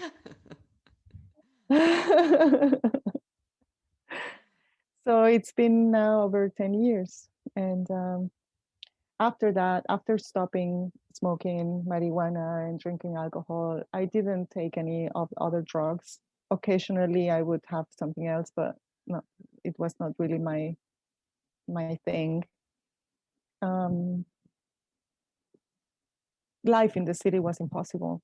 Yeah. It was already like my when after suppressing all of my feelings with alcohol and marijuana for 20 years, going back to feeling was really hard because I started feeling, and I am highly sensitive, which is also something I didn't know, um, which is also something I think we all are in different ways. Um, but then I started feeling, just feeling, and I didn't know what to do with all that, and I was going crazy in the city, and so we decided to move away. I ended up coming to Mexico first because I wanted to. We had been doing the whole thing with the desert of Wirikuta was a thing. It started to be public and famous, and they were asking for help to save it because the Mexican government had sold it to a Canadian company to come and take all the silver out, and Yeah. but that's a sacred land for the Wirrarica people. And already in Berlin, we were trying to gather money, and remember we made that party to Yes. collect money Yes. for them. So I really wanted to come to Mexico and see what they had done with that money, what was going on, and Mm. go and meet them. So I went to this family, this Huerrarica community in Nayarit, and it was really beautiful. They told me I also come from the Huerrarica people, which is also something I didn't know. They Mm-hmm. informed me, yeah, you have, and then they said you have to go and find out who in your family was Huichol, who was Huirrárica. Mm-hmm. And so I was on a mission. I was like totally, and that was my mission. So I went to visit my grandmother, the elders of the Yeah. family that's still there, and trying to gather some information. And then one of my aunts told me the story, and it was like I'm like fourth generation. It was like my great grandfather who was with Rarica and married to this woman who came from an extremely rich family and powerful in the north of Jalisco, and they both got like um, kicked out of their homes. She got all of the inheritance taken away, Mm-hmm. practically got kicked out of her house Yeah. and with nothing, and also for him. And they, with nothing, they just got married and started to have children. And thanks to them, I am here. Yeah. So then this guy from Colombia, this leader, called me and said, "What are you doing?" I'm like, "I don't know." I moved away from Germany. I'm in Mexico, but actually I don't know what I'm doing because I'm not going back to Germany and I don't Yeah. want to stay in Mexico. And he said, "Well, there is a female shaman that works with dreams. Mm-hmm. Um, she's gonna be giving a workshop for 10 days. Why don't you come?" I was like, "Okay." It's like you just need to buy your flight. You can just participate. Yeah. So I went actually for a 10 days retreat with a female shaman that worked with dreams, and I was really looking forward to learn about what to do with all of the dreams that I had been having. And um, then they were gonna have another retreat, and they asked me to stay to translate the conversations. Then I was assisting the healings. Then I was taking care of the fire. Then I was teaching qigong every day, and then giving. Of course, many people came through the year. They were doing 4 to 5 retreats during the year. I started organizing the female shamans retreat um, every year, where only medicine women from around the world came. So I was organizing, I was translating, assisting the healings, and assisting the ceremonies. Um, I started then in this place. A lot of people came from all over the world to take part and to look for teachings and healing. Um,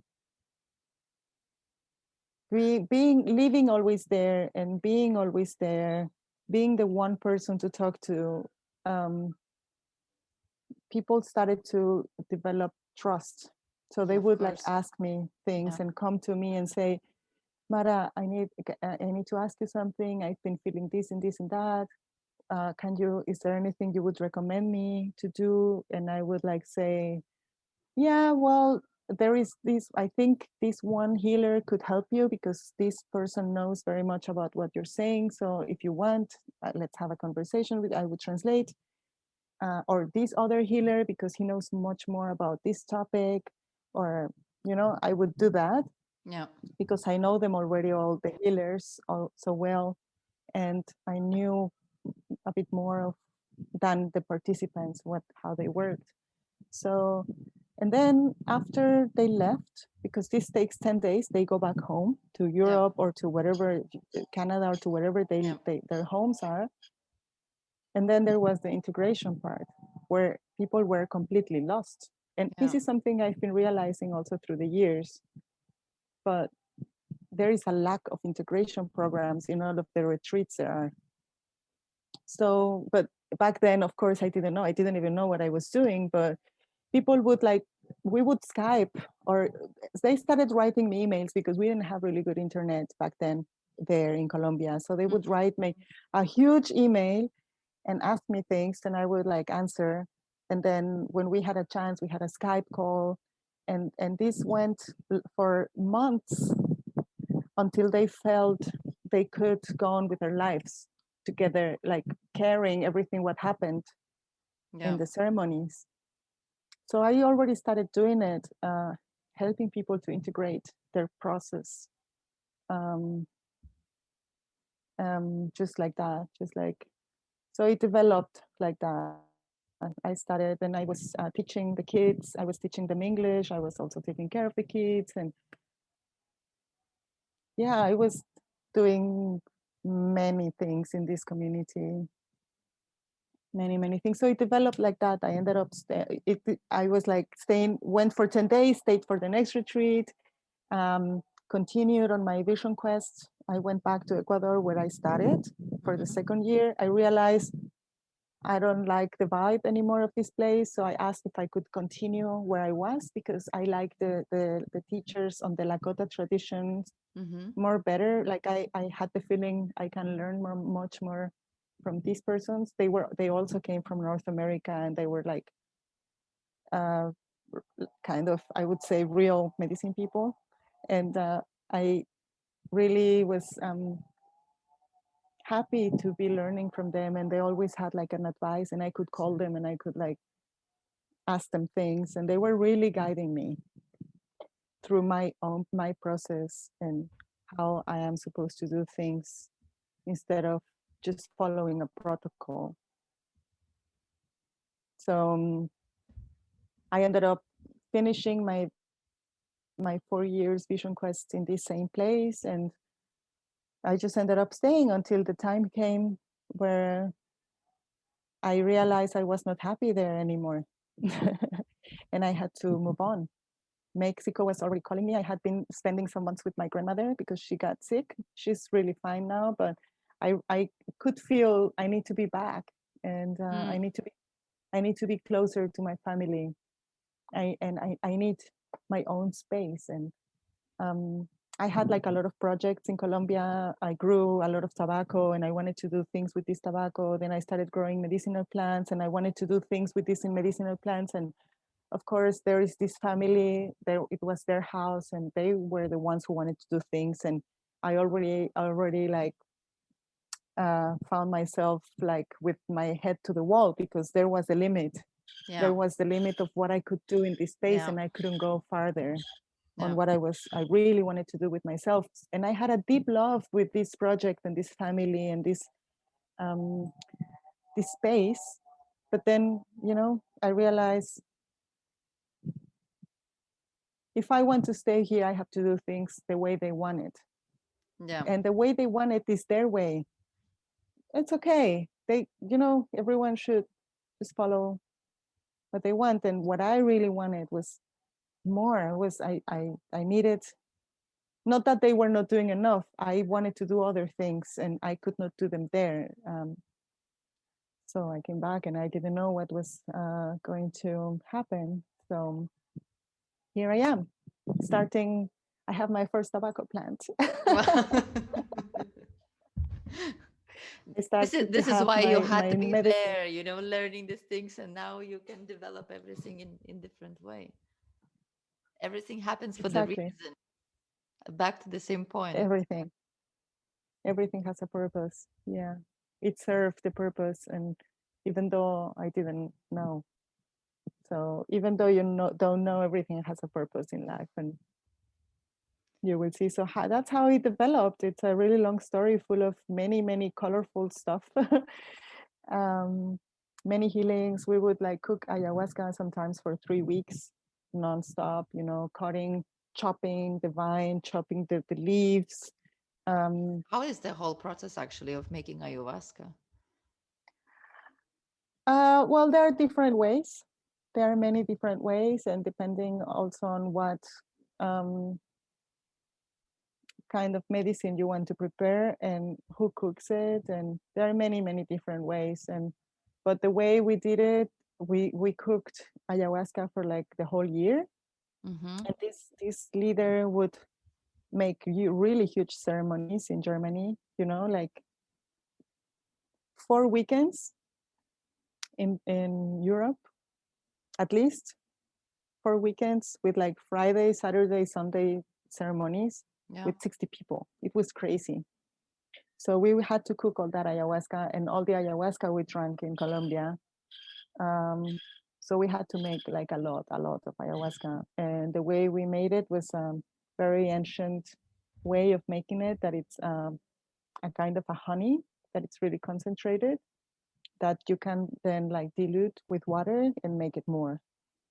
And so it's like a concentrate. in the tradition, mhm, in the tradition of Peru, you use, I mean, ayahuasca is only two plants, chacruna or chagropanga, and then the vine, which is capi, the ayahuasca, the vine, you know, it's like sometimes it's like very thin, sometimes you have vine, like it looks like the trunk of the tree. Yeah. And then the leaves, and then you cook it for many days, day and night. Then you have to add the leaves. It's a really long and complicated process, like cooking the leaves and the vine separately. Then you put them together. Then you have to take care of it, like move it, and there are like all these things that happen that you have to be aware of. And of course, you have to pay a lot of attention on what you're doing, because you're cooking a medicine that a lot of people are going to drink. So you have to be aware even of your thoughts. Everything you say, like everything goes in there. So we would sometimes spend 3 weeks, 2 to 3 weeks only next to the fire. We took like shifts to go to bed for like 4 hours and come back. And sometimes we would not eat just because of the medicine. It was like an offering, kind of. Like you fast for the medicine, so you kind of are in tuned with the energy of a medicine that the people are going to drink. So we tried to do the best we could on making this medicine good for all of the people that were going to drink it. And it was really a beautiful job, a beautiful work, because no one got paid money, even though the guy sold it for a lot, very expensive. Like, none of us got any cent from cooking, but it was something we all wanted to do because we all were receiving all of the benefits of the plant. Yeah. Yeah, so that was really beautiful. And all of the work, I mean, many times we had sometimes ceremonies, like 3 ceremonies in 1 week. We would definitely drink ayahuasca once a month if there was no retreat. If there was a retreat, it was like 3 times a week. And yeah, sweat lodge. a lot of offerings, a lot of paying to nature. This is something really beautiful. I also learned and helped me connecting with nature from the ancient tribes. No, this paying back to nature, no matter what. And Yeah. after a while doing this, you learn what the beings like mostly. But Last time when we were having a call last time, some few months ago, you were giving me some tips, like if I have to fix the plant, if I'm replanting or cutting the leaves, that I should put actually the tabak inside in a soil, just to say thank you for letting do things, or sorry for disturbing. So I started doing it. oh, that's nice. And how do you feel? I How don't does know. it feel? Maybe I just did a couple of times, because it's also my banana tree here is a bit like tired one, and I put it in, and I was like, this is for you. I'm so sorry. I will have to cut your leaf. And I put it in. She's growing slowly, but I still didn't. Maybe I should have to do it more and more times to really see the benefit. But I started using your tips, Nice. to giving back to the nature. Yeah, giving back, and also um yeah, like asking just to honor that they're there, to recognize them as beings equal important as me, Mm, equal important as everything else. Like, and I have the power of cutting the tree a branch off, but mhm. the tree cannot come to me and cut my arm away, Exactly. not intentionally, at least. Yeah. I mean, it could be that there is a hurricane and then the tree falls and it hurts me, but the tree will never come intentionally hurt me. Mm, Only humans have that capacity, I think, or yeah. I don't know, but Yeah. like consciously. Yeah, neither animals doing it. Yeah, No, they do it to eat or to yeah. protect their, but not just because. Mm, So it's also a way of asking for forgiveness for everything what we as humans have done to the earth and to nature and to life.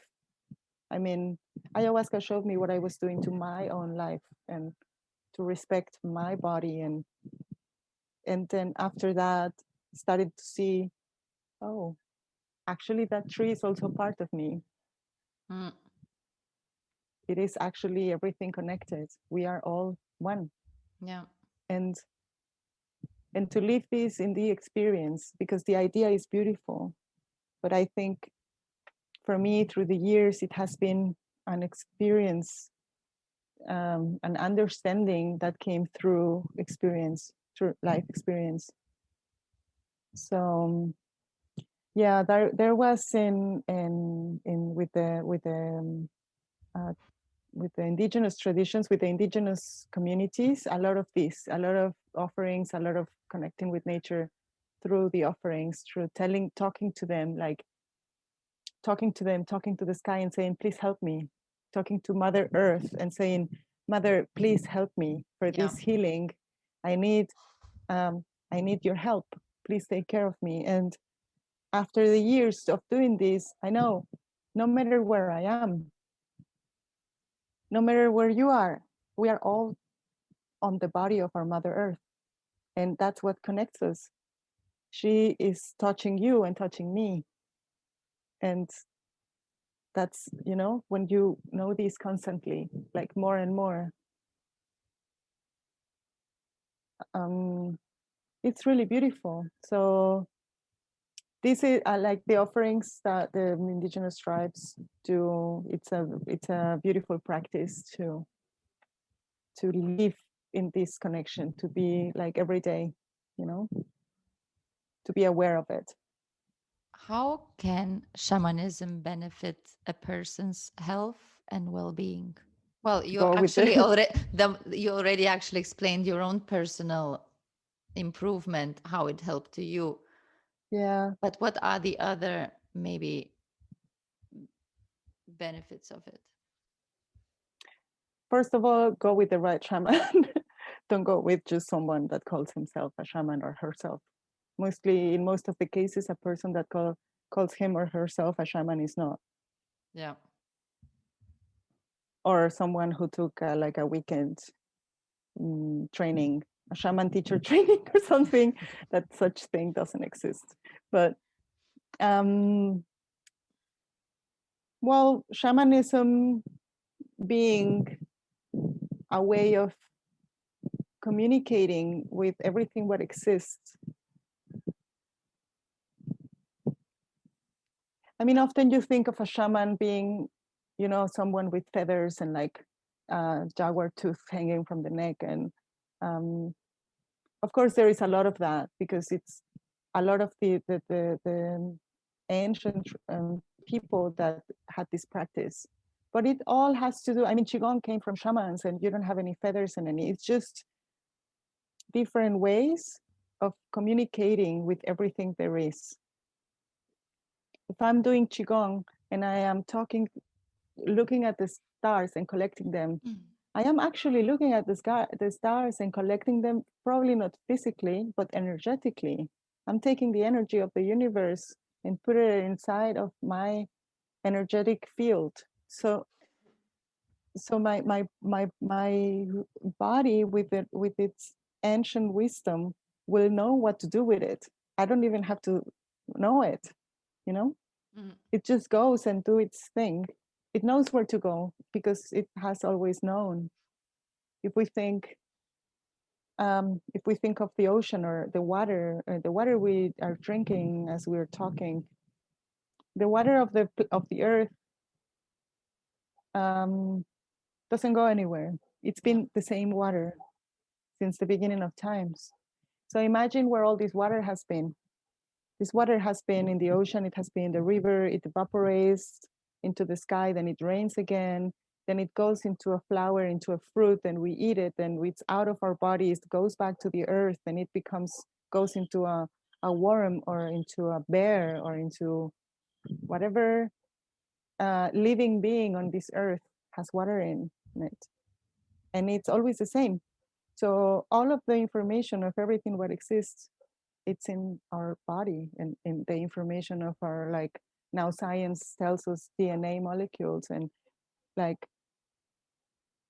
our DNA, science has proved it's salt water, and that's what's in it. And all of the information of everything that has passed where that water has been, it's in there.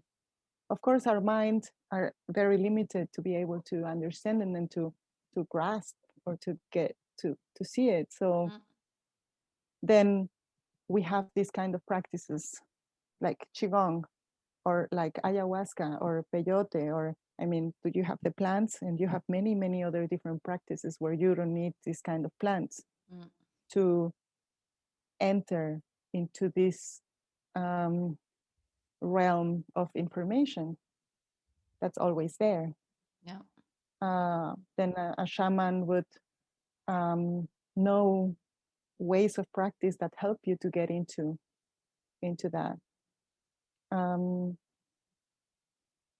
So being that shamanism, a way of communicate and with everything there is, when you can find a way to practice, you know, this communication with everything there is, then you can start, then nature itself with its mysterious, extended, huge wisdom will just show you a way, and your heart, it's going to take you to a better place all the time.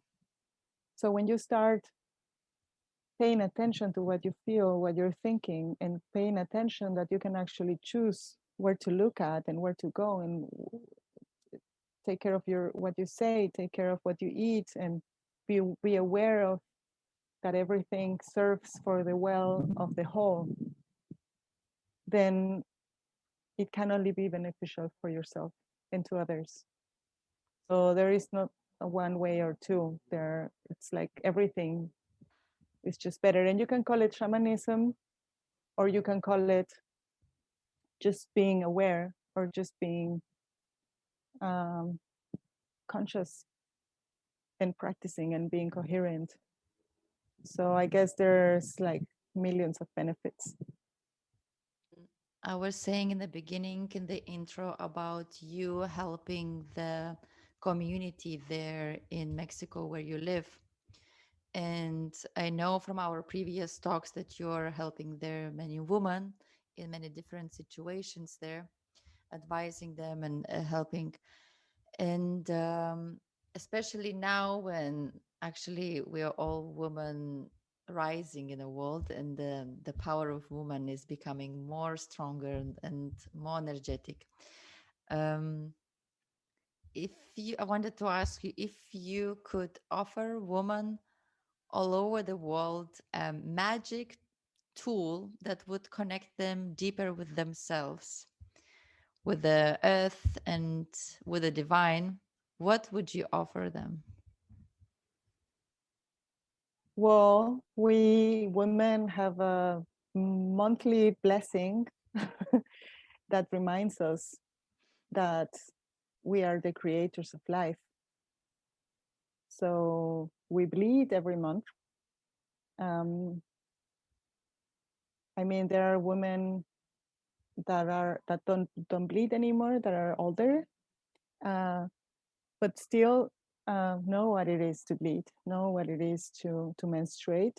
Um, that is also another example of how disconnected we are from nature. If you look at how we have been dealing with this monthly bleeding, um, but I would say connect with your nature of life, connect with our nature of being the creators of life.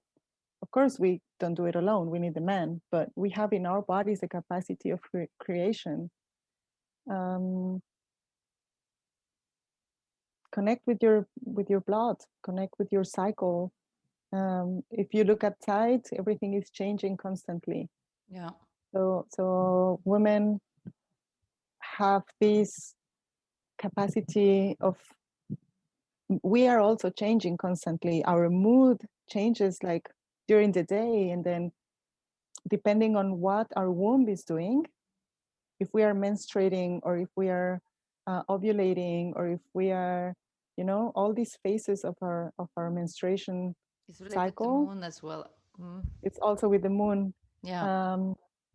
um, if we then can connect it with the moon cycle, of course that's beneficial, but you have to start with your own, like being aware of where you're at right now, Yeah. and being respectful to it, because you cannot sort of make your womb do whatever you need to do for the day, you Mm. know. Mm. um, I do this a lot with women and with little girls. um, I try to find ways to make circles where we talk about it, where we say, what do you actually do when you're menstruating? How was your first experience with menstruation? How was the first time you bled? Mm. What do you do? What do you put into your body? How do you take care of yourself? What do you eat? Yeah.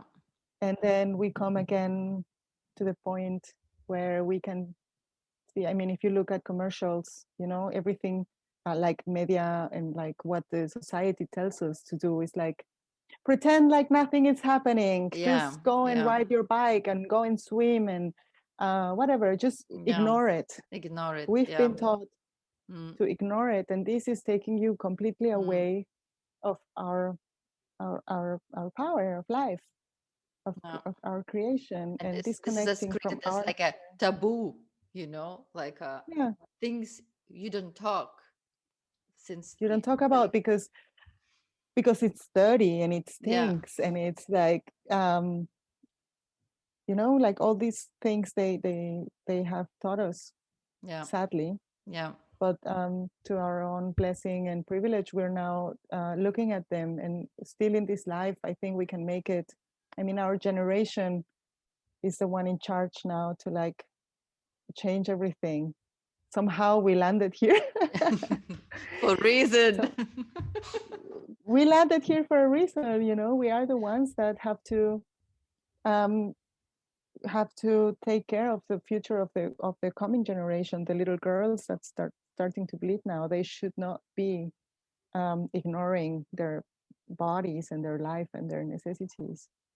So this is also something I learned from the indigenous traditions, like because my mom didn't get to learn all these things, and my grandmother did learn some of those things on how to take care of your body, and there were things you have to be aware of, Mm-hmm. but she never really had the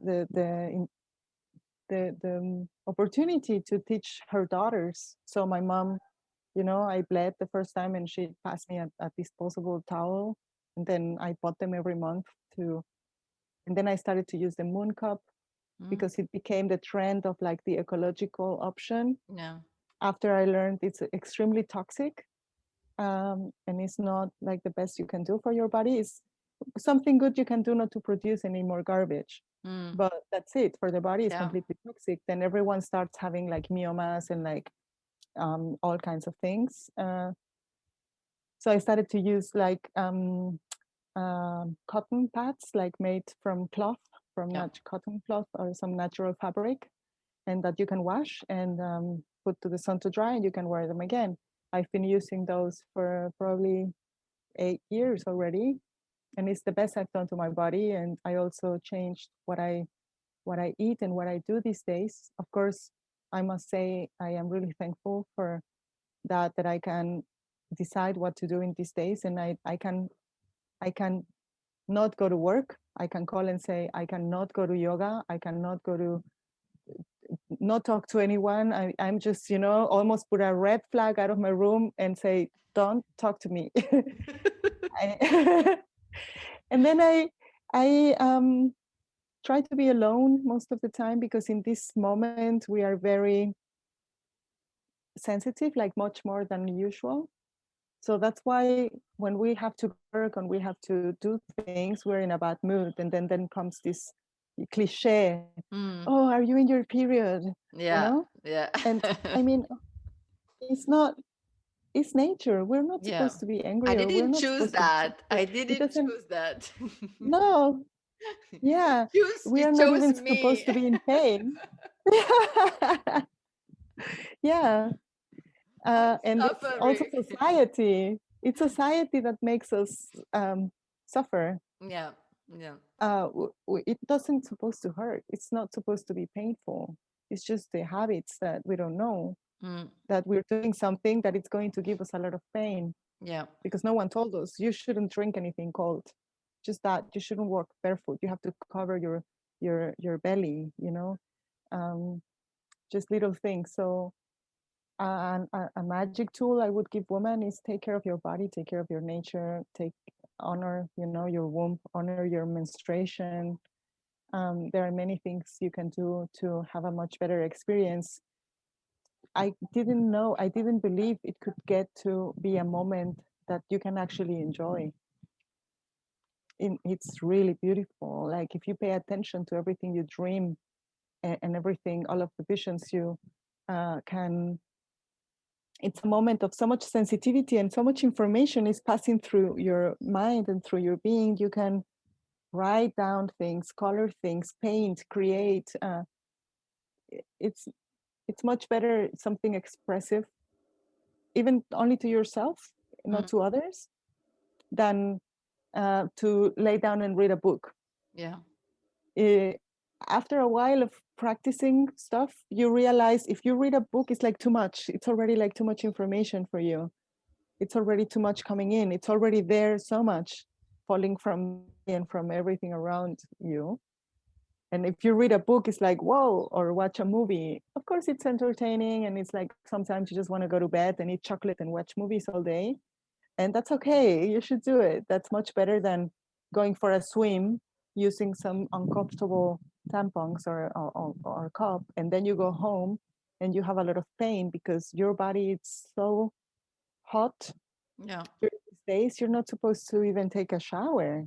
Mm.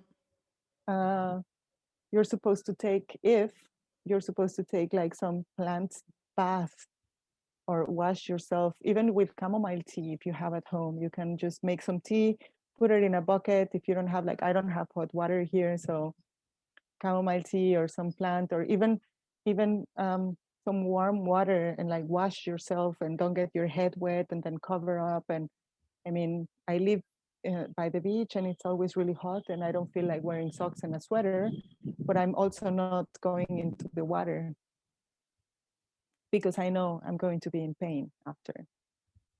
So I didn't know that. mhm, I learned again something new. it's really interesting. Like you don't exactly, we don't know. We don't Mm. know all those things. Again, the lack of education, you know, Yeah. the right And education. mhm, the right education and people should tell a woman that's in their period, you know what? Stay home. Come back in 3 days Yeah. at Yeah. work. Or you know, people should be more compassionate to, Yeah. to There us. should But be a new rule like for every there should be woman a that has a period, it has a 3 days yeah, it should be a reward. law. Yeah. Yeah. Totally. It Yeah. should totally be a law. But again, But since we live in a macho society, oof, yeah, it's really a lot of work. But again, we have to start with ourselves. Like if exactly. I go out and I fight every day against patriarchy and like I help these women and I go and I do many things. But then the first thing we all women have to do before going into fights and into feminist protests and painting walls, uh, destroying walls and destroying, which is really nice because we have to find a way that we get the attention. I mean, we're being killed, right? Yeah. But I would I would say before that, take care of your body, take care of your own being, take care of yourself. It's like connection with nature. You start with yourself. You start connecting with yourself as nature. And once you can have an understanding of the being nature, then you can start connecting with what's outside. And I think this would be the magic tool I would tell women. And then teach the little girls that are going to get into that world. Ask the oldest, ask the grandmothers. They know better always. They always know better because they've been here much longer. So Yeah. they just know. They know all the tricks, they know everything.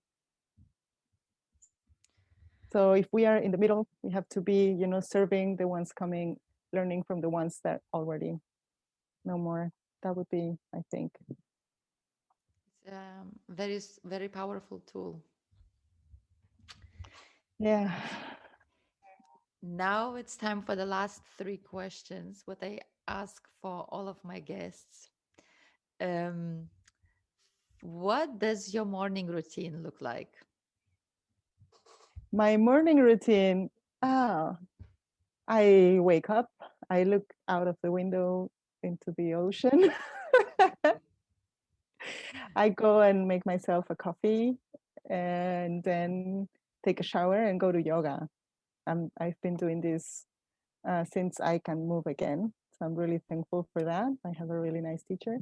And when I don't go to yoga, I go to the beach with the dogs, which is like a 10 minutes walk from here. So I walk with them. I have 3 dogs, so I go with them to the beach and let them break things.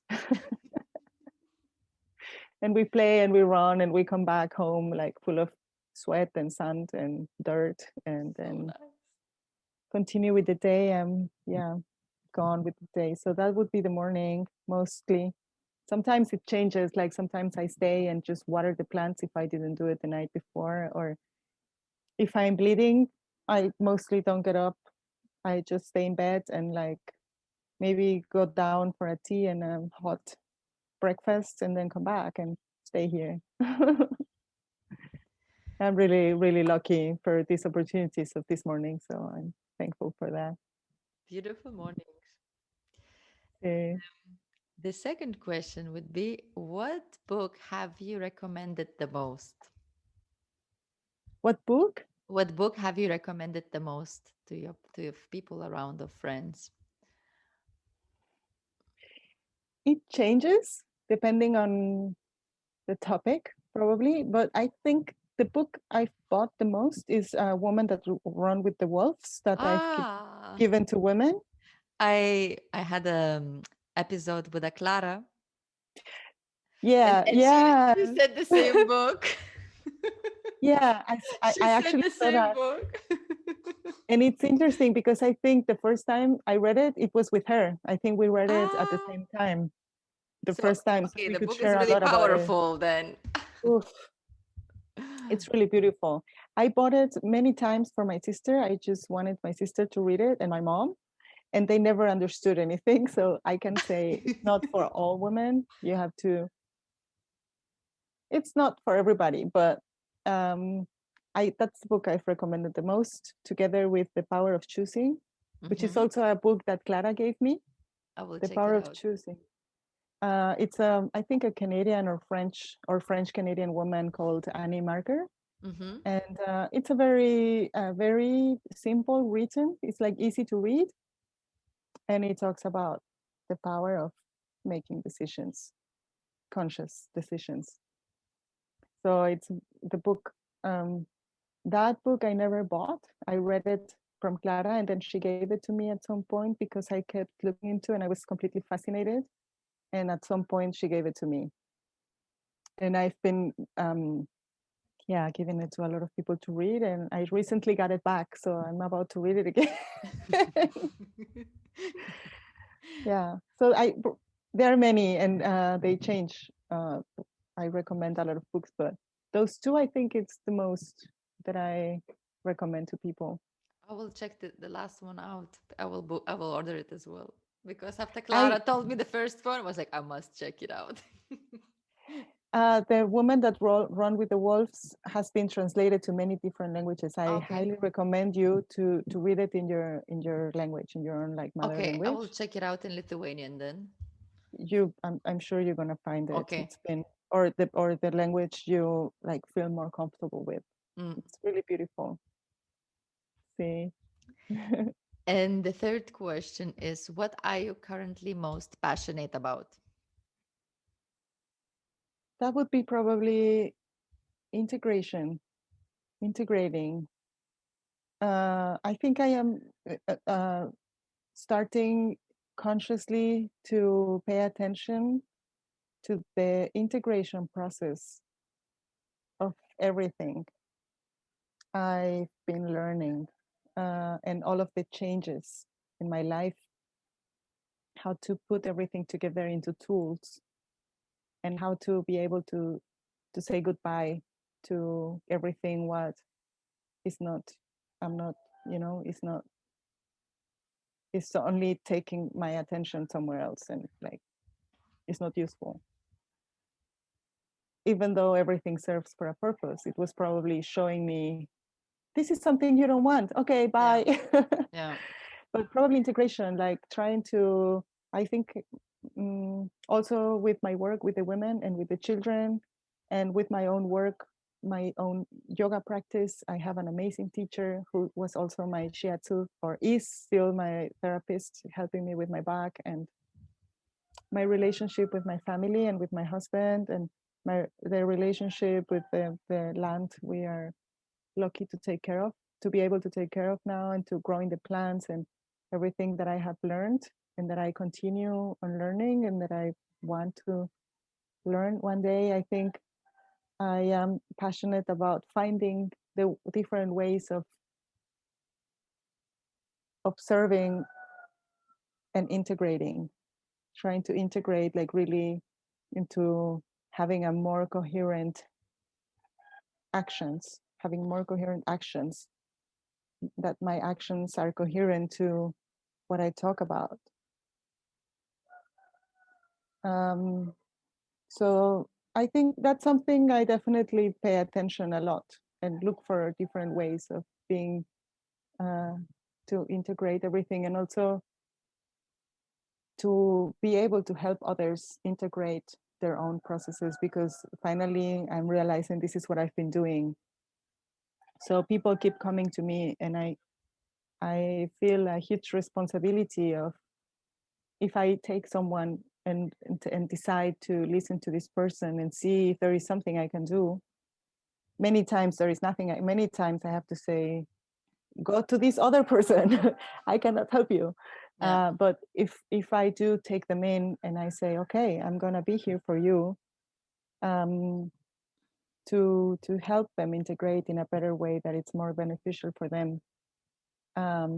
Also taking care of my own self and my own process, and so that I can be truthful to find ways to walk on earth with truth and love. I I think that would be it. Mara, thank you so much. Oh, I'm thank like you. feeling like, thank you so much for joining me today. Thank you for this opportunity of sharing with you and to people that want to are looking for ways to live a better life and be happy and joyful. Thank you so much. I I I don't know, but I think it's gonna be the longest podcast from all of them. And the time flew super fast, and I'm so happy. Wow, I'm that's true. we are speaking already for a couple of hours, and Yeah, I just saw the time. like so naturally as we would have just a phone call together, Yeah, know? yeah. We have to do this more often. So the Right? net podcast, if we make another podcast, it's going to be shorter because we already talk about other things Exactly. that no one cares about. Exactly.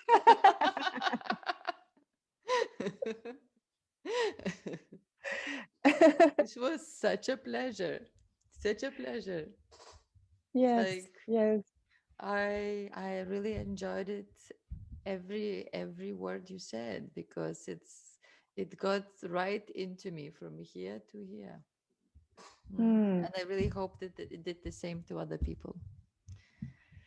To the people who are searching for the connection with the nature, and all woman who is also trying to find themselves. Mhm. And thank you so I much, hope so Mara. too. Thank you for doing this. Thank you for doing this and for just collecting all these amazing people. And like listening and watching your other podcasts, and like Clara and Anushe, Matthias. Like everyone has something very special to share. Mm, And I think it's so special when you see people talking from their real life experience. yeah. This is, I don't know if this is how you choose us, but I think it's something really precious Mm. to be able to share with people. I think So thank you for that. I've been blessed that I met all of these people, including you, in my life. So now it's just I have just to share them all with everyone. Like I'm super grateful for that. Super grateful for that. And for Yeah. everyone, if everyone wants to get more any tips about yoga, on mindfulness, or meditation, nutrition, and self-awareness, check the OneMindZone.com, and you might find some interesting things for yourself, including a free mindfulness challenge package where you can set up your new goals, monitor your behavior, and track your habits, either good or bad. And if you like this episode, and I'm sure you liked it, hit the thumb up below and subscribe to my channel and get notified about the new episode as soon as it's published. The next one is going to be also very interesting one. So that's it for today. Stay healthy. Y'all. Bye bye. Gracias. Gracias.